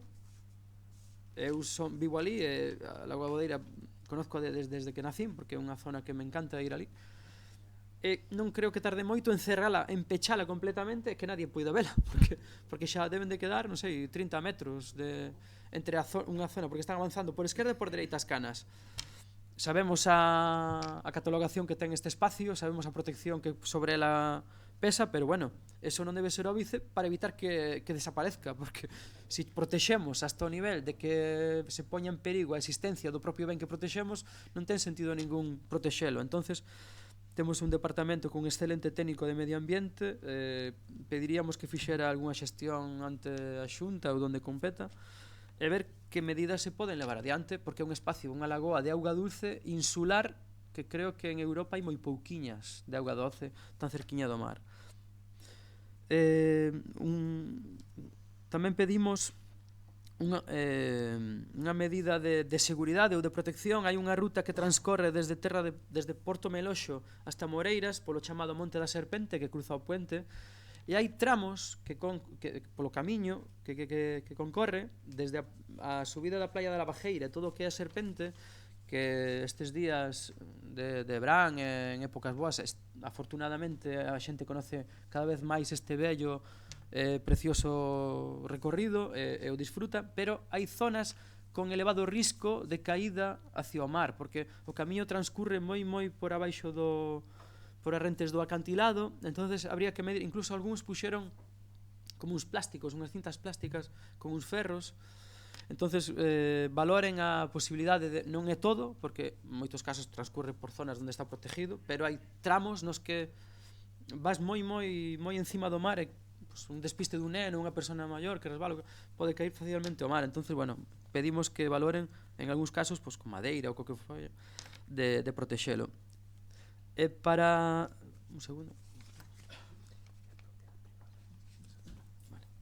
E para terminar, un tema que nos preocupa tamén como pais e como con nenos en edad escolar, que é que estamos hoxe iniciando a segunda semana de colexios, dos colexios de primaria e de infantil, e os conserxes de 3 centros todavía non están. Entonces, bueno,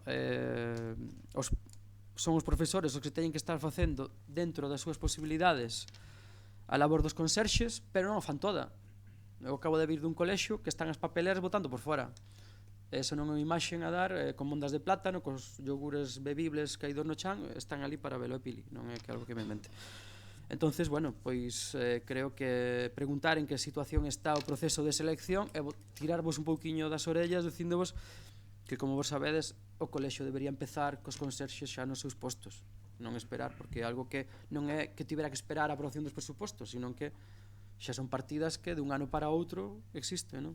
Entonces, preguntar cando por fin vamos a dispoñer deste personal nos colexios. Para a miña banda, nada máis. Ben, gracias, señor González. Boas tardes. Primeiramente, quería facer uns recordatorios. Non fai falta que me contesten con máis excusas, se queren fanos, se nos van a responder que nos digan por que non o fan, non? Un é a iluminación entre a Rúa Rosalía e a Avenida Portugal, xa solicitado en xaneiro, no trayeto que vai dendo ao lado do Alexandre. Non sei se recorda, xa foron varias veces que preguntei por elo, incluso se me dixo que para a semana, en xuño. Os volardos da Fonte Grande, da saída da Fonte Grande cara á igrexa, na zona ceberada esa que hai no medio. Temos solicitado tamén papeleiras en diferentes rúas, como Condogato, Lepanto, siguen sin poñerse, non sabemos o porqué. En Lepanto e en Condogato, en varias rúas que solicitamos a instalación de papeleiras. Non se instalaron e tampouco non dixo por que non. E máis o paso peóns que temos solicitado tamén desde maio entre a farmacia e a parada de taxis. Despois temos tamén feito unha solicitude que era de mellorar o alumeado e a seguridade na travesía de Hortos, a falta de aceras e tal. Non sei se está facendo algo en este asunto xa dende xaneiro. Gostaríamos saber en que situación se atopa as tarxetas de residentes das rúas semipetonais aprobadas naquela ordenanza de tráfico, a carta de servicios que foi aprobada en pleno, cando van a funcionar os pivotes da Castelao. Xa vai facer un ano, entón queríamos saber cando van a funcionar dunha vez. Non sei se instou, se segueu insistindo na reposición á Xunta de Galicia, na reposición das sinais da entrada do Grove. Se pintaron o que estaba con grafitis, pero non repuxeron as que estaban oxidadas, rotas, etc. Que pasa co plan estratégico de turismo? Tamén falouse continuamente de Sagalo, non se sabe nada del. Estáse facendo algo na solicitude feita no último pleno sobre a instar ao Engrobes a retirar a caseta de información turística da Lanzada, ou quitar por menos aquel cartel que de información turística, porque paran moitos vehículos aí inútilmente. Fíxose instancia á comunidade de Montes de San Martiño para que arranxasen ou eliminasen os columpios deteriorados no Monte Sigadella.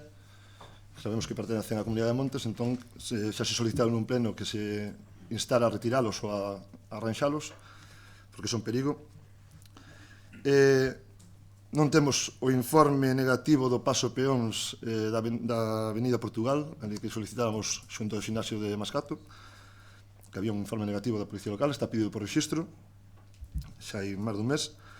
O proxecto da obra definitivo da obra de Alexandre Bóveda, da zona semipeatonal esa, o tránsito de un sentido de vehículos. O proxecto da obra, que xa o soliciten por rexistro, e máis dixen no pleno pasado, a saída do pleno, que me o trasladaba enseguida, sigo esperando por el. Teño solicitado tamén documentación unha serie de documentación sobre a Escola de Música, agardo que se me facilite a xiña. Instamos, se non se me di, eu teño solicitado unha serie de documentación. Perdón?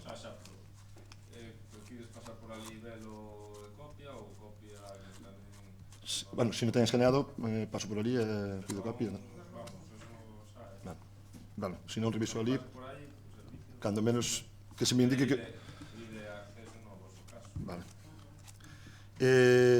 Instamos a que se faga algún tipo de actuación, campaña, multas por continuos excrementos de cans e incluso de cabalos, porque hai zonas en que iso xa non só os donos dos cans teñen que ser multados por esos asuntos, sino tamén os dos cabalos. Quixéramos saber cando vamos a ter unha reunión do plan de mobilidade, porque, bueno, a situación da Avenida Portugal é caótica, dende o cambio que se suspendeu o acceso dende Terra de Porto ante o cruce, ou, bueno, dende a Rosalía ante o cruce, para saber tamén se hai o resultado dos estudios eses que se fixaron coa Cámara. Entonces, cando se pode hacer esa reunión, agradecer. Moitas gracias. Sí, eu só quería plantexar dúas cuestións. A primeira é que me viñeron voces queixándose ou preguntando sobre esa presentación que houve da Festa do Marisco en Sevilla, de que algúns políticos levaron acompañantes a esa presentación e queríamos saber cantas persoas foron e en calidad de que, e quen pagou o seu viaxe, o seu aloxamento e a súa manutención, porque parece que había membros que non eran da corporación e saen nas fotos e estaban presentes en esa presentación. Por lo tanto, queríamos as contas de esa viaxe e quen costeou eses acompañantes, tanto a súa viaxe, o seu aloxamento e a súa manutención. E despois unha cousa tamén curiosa que parece que ocorreu aí, que é que o Concello encargou un saco de mexillóns que foi enviado nun vehículo isotermo, co seu transporte adecuado a Merca Sevilla, e ninguén do Concello foi recoller ese saco de mexillóns a Merca Sevilla. Por lo tanto, despois da presentación iba a haber un pincho, un viño ou algo para celebrar esa presentación. Estando, creo que varios membros da corporación do máis alto nivel non foron quen de xestionar eso. Creo que despois mandaron a alguén a comprar mexillóns que non foi capaz de traelos e non hubo mexillóns en esa presentación de Sevilla. Eso é o que me chega a min. Eu non estuve ali presente, entonces lle pido si é certo estes términos.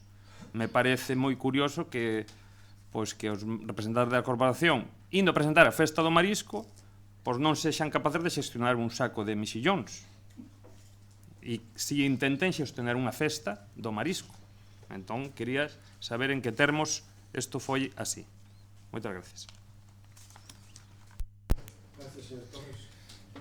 Sí, chegan nos queixas de incumprimentos por parte da concesionaria da limpeza da empresa Clece dos pabillóns municipais, dos colexios e todo eso, e ven a colación tamén o que decía o Partido Popular polo tema dos conserxes, quen sería o que debería limpar as papeleiras dos colexios e todo eso.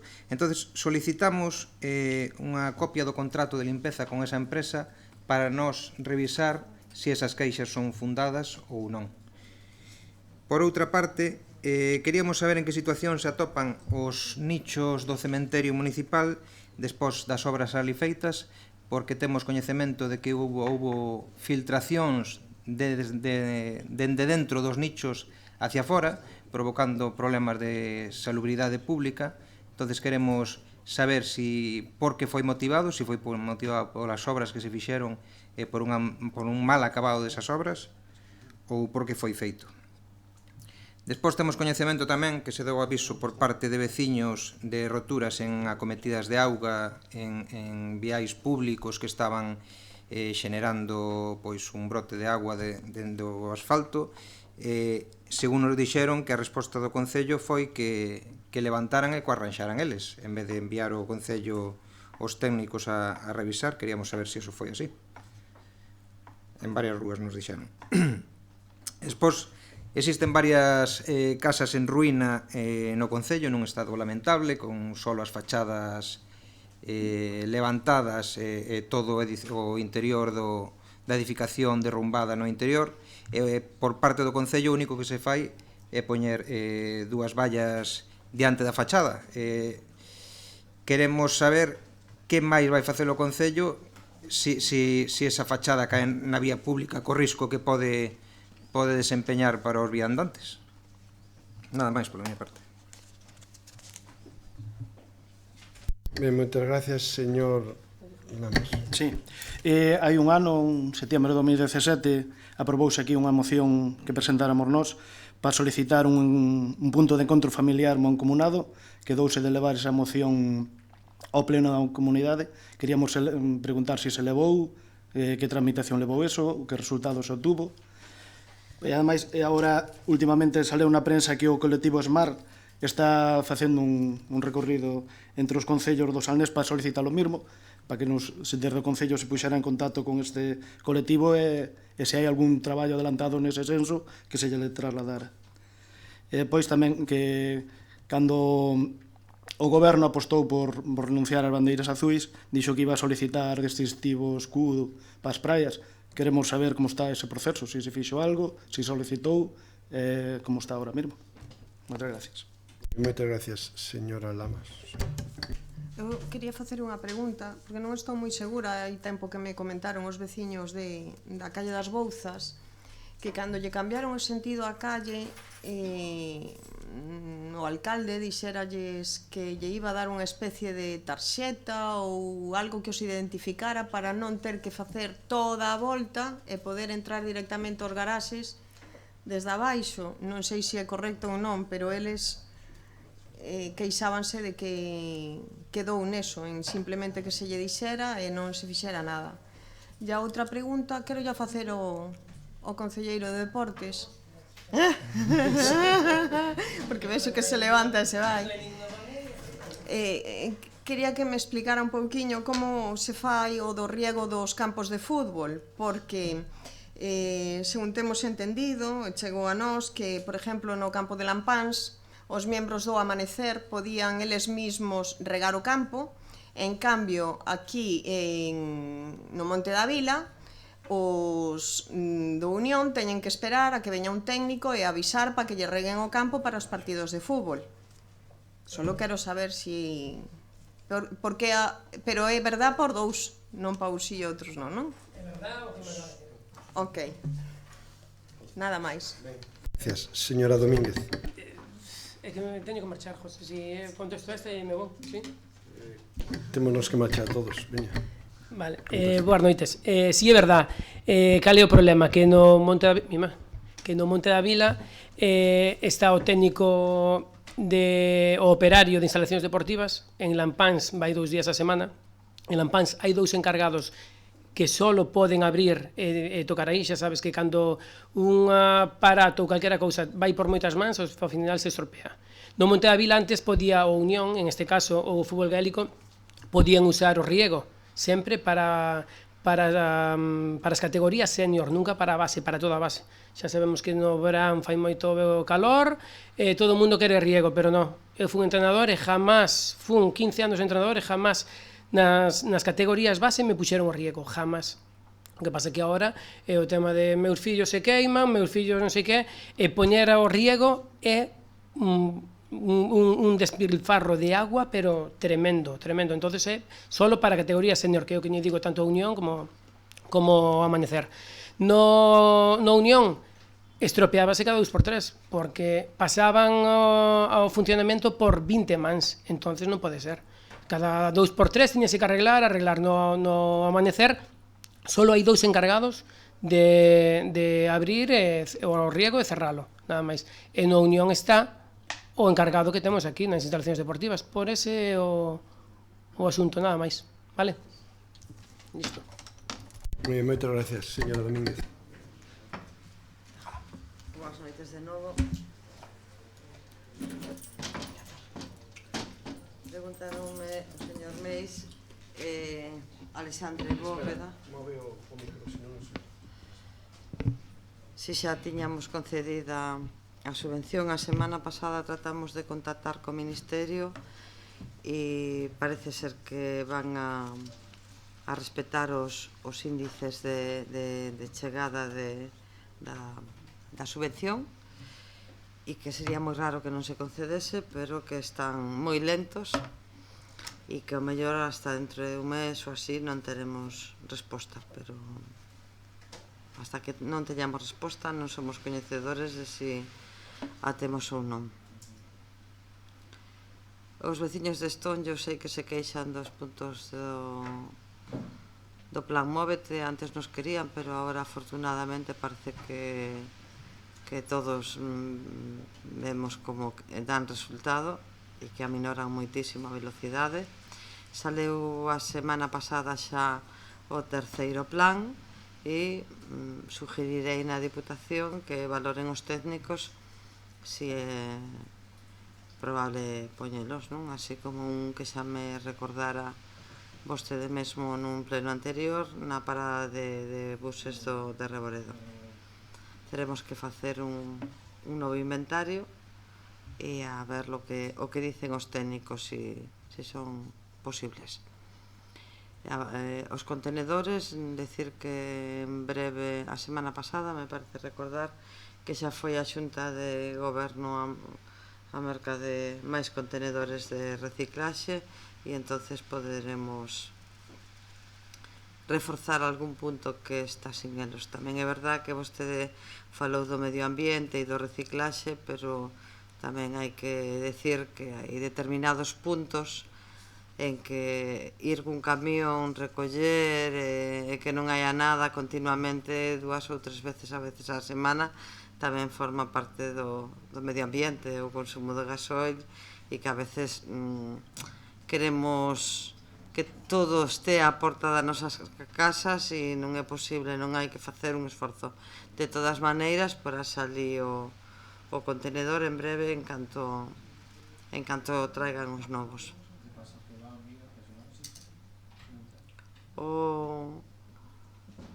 A Fonte de Estonllo volverei a decir os servicios que lle boten un vistazo. En principio arranxaron, me mandou Juan, non sei agora.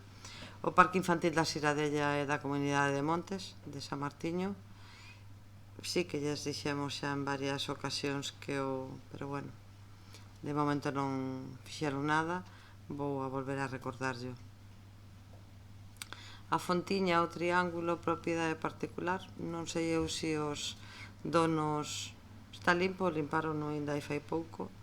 Parece ser que hubo varios particulares que tentaron comprarlo e non decidiron non venderlo. Non sei se as cifras das que eu teño información eran considerables e non sei eu se o Concello debe de... Bueno, podes intentar, claro que sí. Parece mentira, sorpréndeme moito, señor Meis, que vostede que foi concelleiro de Medio Ambiente non sepa que nós non podemos actuar na Lagoa da Bodeira a pesar de que vostede... Pero non se preocupe vostede que os técnicos xa estuveron ata en 3 ocasións, están esperando presupuesto para poder actuar nela, pero o presupuesto parece ser que non chega, nós non podemos actuar nela. Si eles saben que está moi colmatado, hai informes xa por parte deles e esperemos a que os políticos dispoñan de alguna partida para acometelo. Medida de seguridade entre o Monte da Serpe e a Lavaxeira, iso é de costas, como sabe vostede. Temos pendiente unha reunión e xa na última reunión si que falamos deso coa señora Paz Curbera, a ver o que nos dice agora. Sinto as preguntas de Esquerda Unida porque efectivamente eu xa pensei que estarían posto, craso error meu non ir a ver o tema dos pivotes, dos volardos entre a Fonte Grande e a Rúa da Igrexa, porque si o comentei xa en 2 ocasións. A iluminación desa zona, os servicios eléctricos están fabricando eles mesmos uns apliques novos que parece xa se instalaron na zona do Conde do Gato e a ver se en breve estuveron de vacacións os servicios porque aproveitan coas contratacións do Bram para coller as vacacións e a ver se o solucionamos o máis axiña posible. Igual que as papeleiras de Lepanto, que tamén mo recordou, ahora mesmo estamos pendientes, temos pedido na Diputación e esperemos que en breve nos den o visto bo a Diputación e podamos mercalas. A farmacia parada de taxis e ese paso de peatóns, bueno, pois estábamos ahora mismo o pintor que se dedica a eso está tamén de vacacións e nós estamos pendientes tamén de rematar o proceso de compra do terreno para poder abrir ese muro para dar acceso ao parking. Pero bueno, de todas maneiras recordolle os servicios do almacén que prioricen ese pintado, disculpen.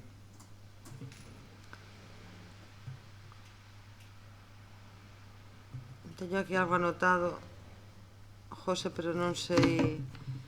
Reposición, entrada no Grove. Solicitáramos a reposición das sinais.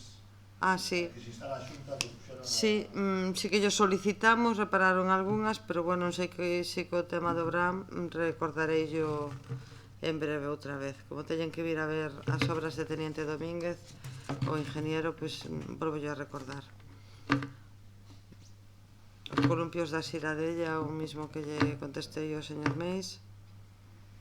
E o informe de peóns a Avenida Portugal, si que lle trasladei ao señor jefe da Policía Local, volverei yo a recordar. O proxecto de obra de Alexandre Bóveda poden consultalo, de feito hai un modificado, o señor secretario xa lle dixo que sí, que sin ningún problema. Collo guante da campaña outra vez dos excrementos de cans e outros animais e a ver se somos capaces de melloralo, porque a veces penso que hasta empeora no día a día. O plan de mobilidade, non se preocupe, que en canto teñamos noticias, quedaron de a finales deste mes, volverei a chamar aos encargados do estudio para que, pero en canto teñamos, non se preocupen que reuniremos a todos os portavoces.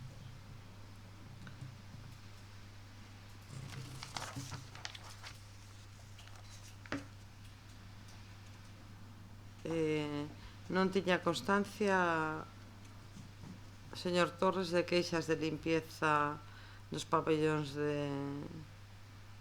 por parte do servicio. Comentarei yo mañán o técnico. De coordinación cos conserxes dos pabellóns. Bueno, o sea, non é un tema de Clece, é un tema de...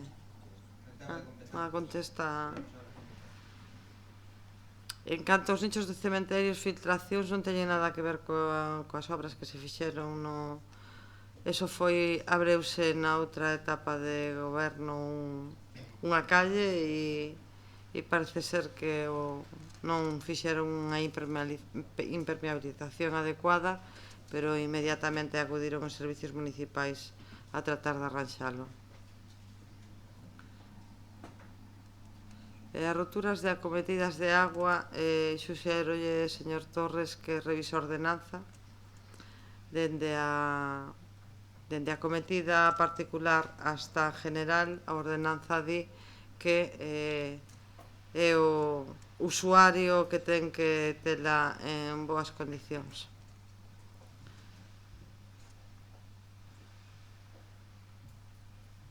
Me parece que isto é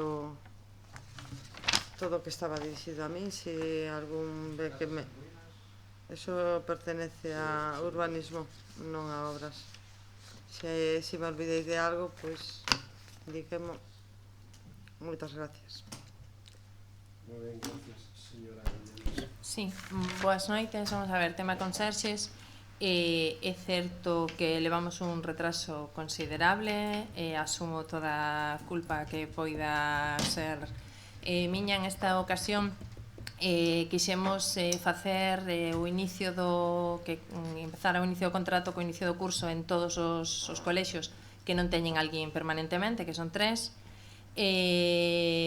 por indicación do técnico que está levando laboral, incluso do secretario, en vez de facer unha selección a través do INEM, quixose facer unha selección máis obxectiva, unhas probas obxectivas de xente que puidera cumplir os criterios que se piden de mantemento de edificios públicos, e a verdade que o proceso foi máis longo do que en un principio esta concelleira pensaba que iba a durar. Agora mesmo o proceso de selección está terminado. Hai, creo, se non me equivoco, 3 reclamacións, e entonces unha delas todavía non está físicamente no Concello. En canto chegue físicamente esa reclamación, porque si hai constancia de que se presentou pero non chegou, o tribunal resolverá e sacará a lista definitiva, e eu espero que esta semana poida haber conserxes operarios de mantemento público nos colexios traballando. É certo que en este momento non hai ningunha queixa, conectando co que decía o señor Torres, con respecto ao servicio de limpieza, polo menos non hai ningunha queixa que este chegando ao Concello. Si as houbo en outros momentos e trasladáronse a empresa e arranxáronse. O contrato e as funcións que ten que facer a empresa Clece en cada un dos postos pode consultalo, como ben decía antes o secretario, nas dependencias do Concello, porque é un contrato que vostedes poden consultar en calquera momento. En realidade as papeleiras estaban vaciando, dependendo un pouco o servicio de limpieza de Clece, os propios mantedores do edificio, os propios conserxes. É unha cousa que fan eles, o de a limpieza dos patios, e entonces ahora mesmo sí é verdad que dos 3 colexios que non teñen mantemento está en un estado que non debería. Os profesores están facendo labores de apertura de portas, de encendido de diferentes aparatos que precisan, de atención do timbre e tal, pero non de limpieza nin de mantenimento. Se están intentando paliar con persoal do almacén, pero non dispoñemos de 3 persoas que poidan estar todo o día en outras funcións que non sean as propias que realicen. Entón, esperemos que a partir desta semana se normalice a situación e non ter máis queixas en ese sentido. De todas maneiras, se seguirá habendo queixas sobre a limpieza, pois falaríamos coa empresa para determinar de quen é o responsable e quen ten que solucionar. Moitas grazas. Moitas gracias. Pois paso entonces a contestar algunhas das cuestións que se trasladaron aquí, que podo dar resposta, e unhas outras que corresponden a compañeiras que non están presentes, e yo trasladaremos. Respecto ao informe de terrazas, que despois da reunión é certo que ainda non temos eses informes, porque o Bran botouse en riba e non temos aínda esa capacidade. Ademais, que foi unha cuestión que quedamos en falar durante o inverno de a modificación da ordenanza de terrazas que pedían os de Engrobes, e, polo tanto, bueno, espero que pasada a festa do marisco, con sosego e tranquilidade, podamos analizar a proposta e obter as informacións pertinentes. Respecto a tarxetas de residentes cais peatonais, estamos empezando pola Castelao, esperamos estender isto ás demais rúas pionís para os residentes e en canto poidamos, pois, empezar a trasladar todo eso, ademais incluso das propias tarxetas que había para eses profesionales que teñen coches privados, vehículos privados, pois a veces necesitan aparcar en carga-descarga, concretamente no Bran, os hosteleiros, que moitas veces pois van ao mercado e teñen que aparcar para carga-descarga, non e están, vamos, hai un problema, e queríamos tamén habilitar unhas tarxetas para este tipo de traballadores, de profesionales, e poder aparcar aí. Pero é certo que as tarxetas de residentes por hora aínda nos puxemos en marcha nas cais pionís, menos na Castelao. Na Castelao decidimos non por a funcionar os pivotes durante o verán, porque os propios veciños e comerciantes da Rúa Castelao, debido a que aí poderon comprobar todos que permanentemente houbo auxiliares de policía e, polo tanto, a rúa estuvo funcionando bastante ben, e entendíamos que, ademais, en pleno verán, poñer os pivotes, pois igual era máis prexudicial que beneficioso. Ahora, chegado o inverno, ten máis tranquilidade e esperamos, porque ademais estamos xa repartindo, creo que as últimas tarxetas para o acceso a Castelao, espero que se poda poñer en marcha os pivotes de Castelao en breve. Lle trasladaremos a notificación en Grove sobre a caseta de turismo. O plan estratégico de turismo está esbozado todo o traballo, falta a súa redacción. Sei que a concelleira incluso había pedido asesoramento de algunha empresa externa. O coste que nos traslada nos parece excesivo e posiblemente teremos que facelo cos medios de que dispón o Concello. E isto, cando falo desto en turismo, principalmente a propia concelleira de turismo. Pero eu espero que de aquí a que remate este mandato podamos ofrecer o plan estratégico de turismo que, como digo, o traballo de campo e a metodoloxía foi trasladada e realizada. O Parque da Xiradella xa está, o proxecto de Alexandre Bóveda foi comentado, a documentación Escola de Música non sei moi ben a que se refire, pero xa está contestada, que se pode visitala e revisala. Sí. É que non sei. A documentación está a súa disposición. Ben. Vale. Está a súa... Ben, respecto ao que nos traslada ao Partido Galeguista, falamos na mancomunidade desta cuestión de encontro familiar, un tema que temos que volver a debatir, e falaremos con este tema do colectivo Smart, porque nos parece moi interesante, e o traslademos á concelleira que leva a cuestión como é Noemi, para ver de que xeito podemos coordinar todo isto, porque sí que nos parece moi interesante. Respecto a CU de calidade das praias, exactamente igual que o plan estratégico en turismo, pois necesitamos máis personal do que temos, os expedientes están tramitados e se está intentando poñer a CU de calidade e acadar esa CU de calidade para algunha praia, non todas, empezábamos este ano, bueno, vamos a ver se somos capaces de cubrir expediente, porque a día de hoxe é certo que está sin rematar.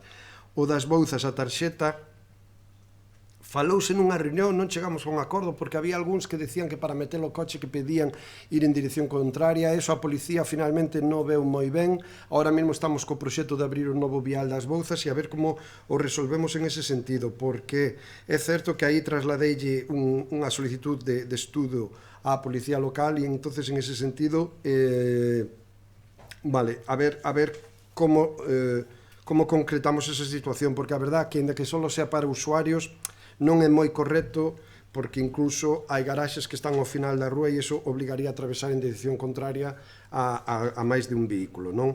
Entonces, bueno, vamos a ver como se valora o sentido das Bouzas, sobre todo no momento que poñamos en marcha o vial novo, pois o tramo, sobre todo de Bouzas hasta Castelao, a ver, porque incluso moitos veciños dali nos decían que aberto ese novo vial se podría pensar en unha semipeatonalización ou solamente para usuarios de garaxe o tramo que iría desde ese vial hasta Castelao, non? Digamos o tramo de Bouzas.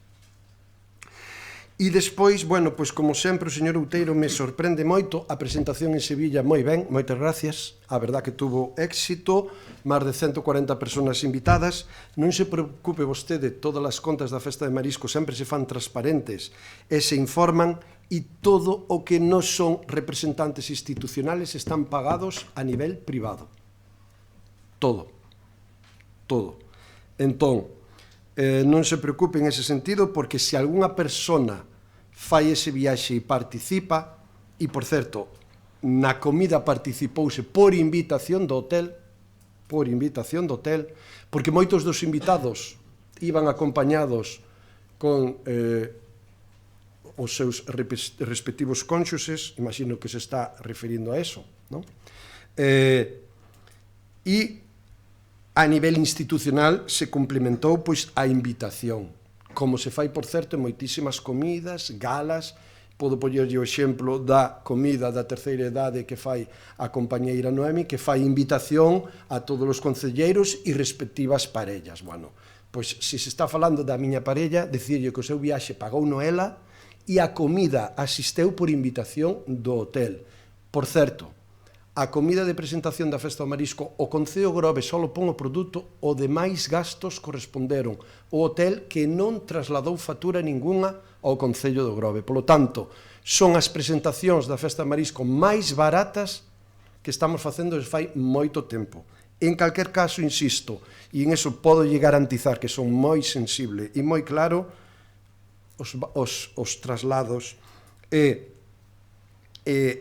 os gastos que podan ter algún tipo de sospeita pola súa parte, xa lle digo que están pagados a nivel privado totalmente.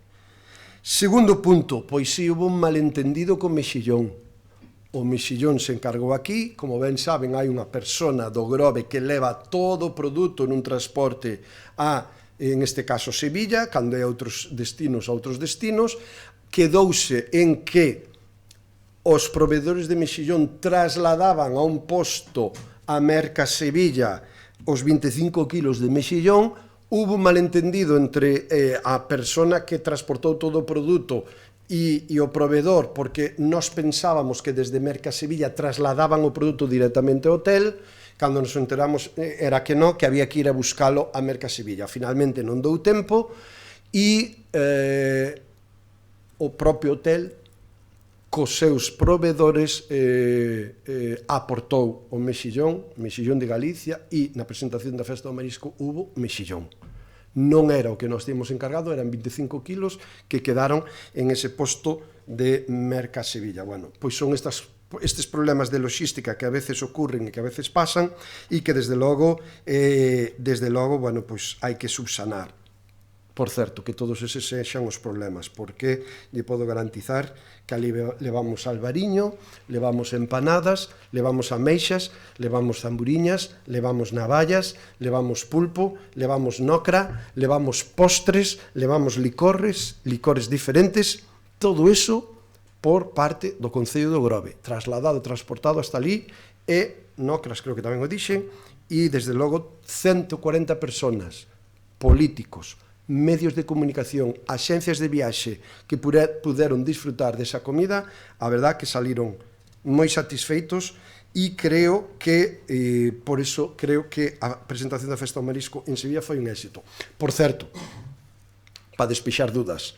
Dicirlle que as persoas que institucionalmente fomos á festa, a presentación de Sevilla, nos trasladamos os xoves pola tarde e regresamos o domingo pola mañán. Por que? Por aforrarlle cartos ao Concello do Grove, porque hai un voo directo Santiago-Sevilla, Sevilla-Santiago, e que está xestionado por unha compañía aérea que non ten voos todos os días. Quero dicirlle, porque verá vostede nos gastos da presentación de Sevilla, que aínda que a presentación foi o vernes, e ali estuvemos todo o venres hasta a última hora da tarde, na presentación estuvemos pasado ali todo o sábado, e como ben sabe, hubo gastos de comida e de cena que as persoas do Concello que se traslada pagou nas o Concello, e o domingo pola mañán tomamos o avión das 11 da mañán a Sevilla e aterramos en Santiago ás 2 da tarde. Por eso, polo aforro que supoñía para o Concello de Grove os billetes, porque ir por vía Madrid ou por outros enlaces era moitísimo máis caro, incluso pasando ali unha noite máis. Teño que dicirlle que o hotel non cobrou aloxamento, e teño que dicirlle que os xoves pola noite fomos convidados polo propio hotel a unha cena onde participamos varias persoas, e que finalmente eu como alcalde, dada a disponibilidade do hotel, decidín pagar. Foi o único gasto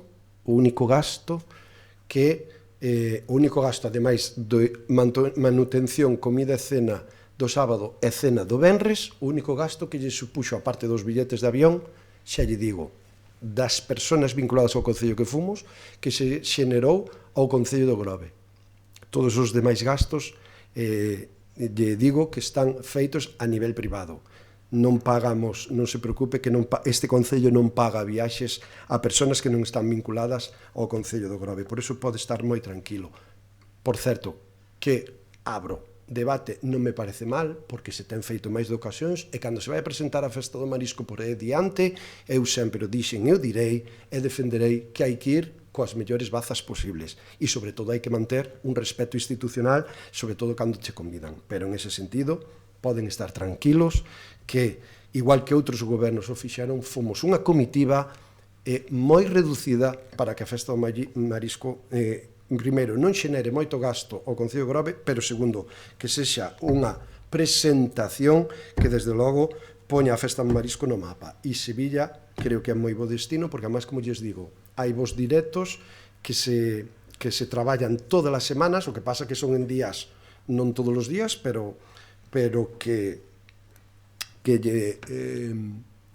poden ser bastante económicos. E máis, como lle digo que a miña parella pagou o seu viaxe e costa 140 euros. Santiago, Sevilla, Sevilla, Santiago, 140 euros o billete de avión, porque ademais está pagado cos nosos cartos. En definitiva, creo que está contestado todo, polo tanto, levanta esa sesión. Moitas gracias.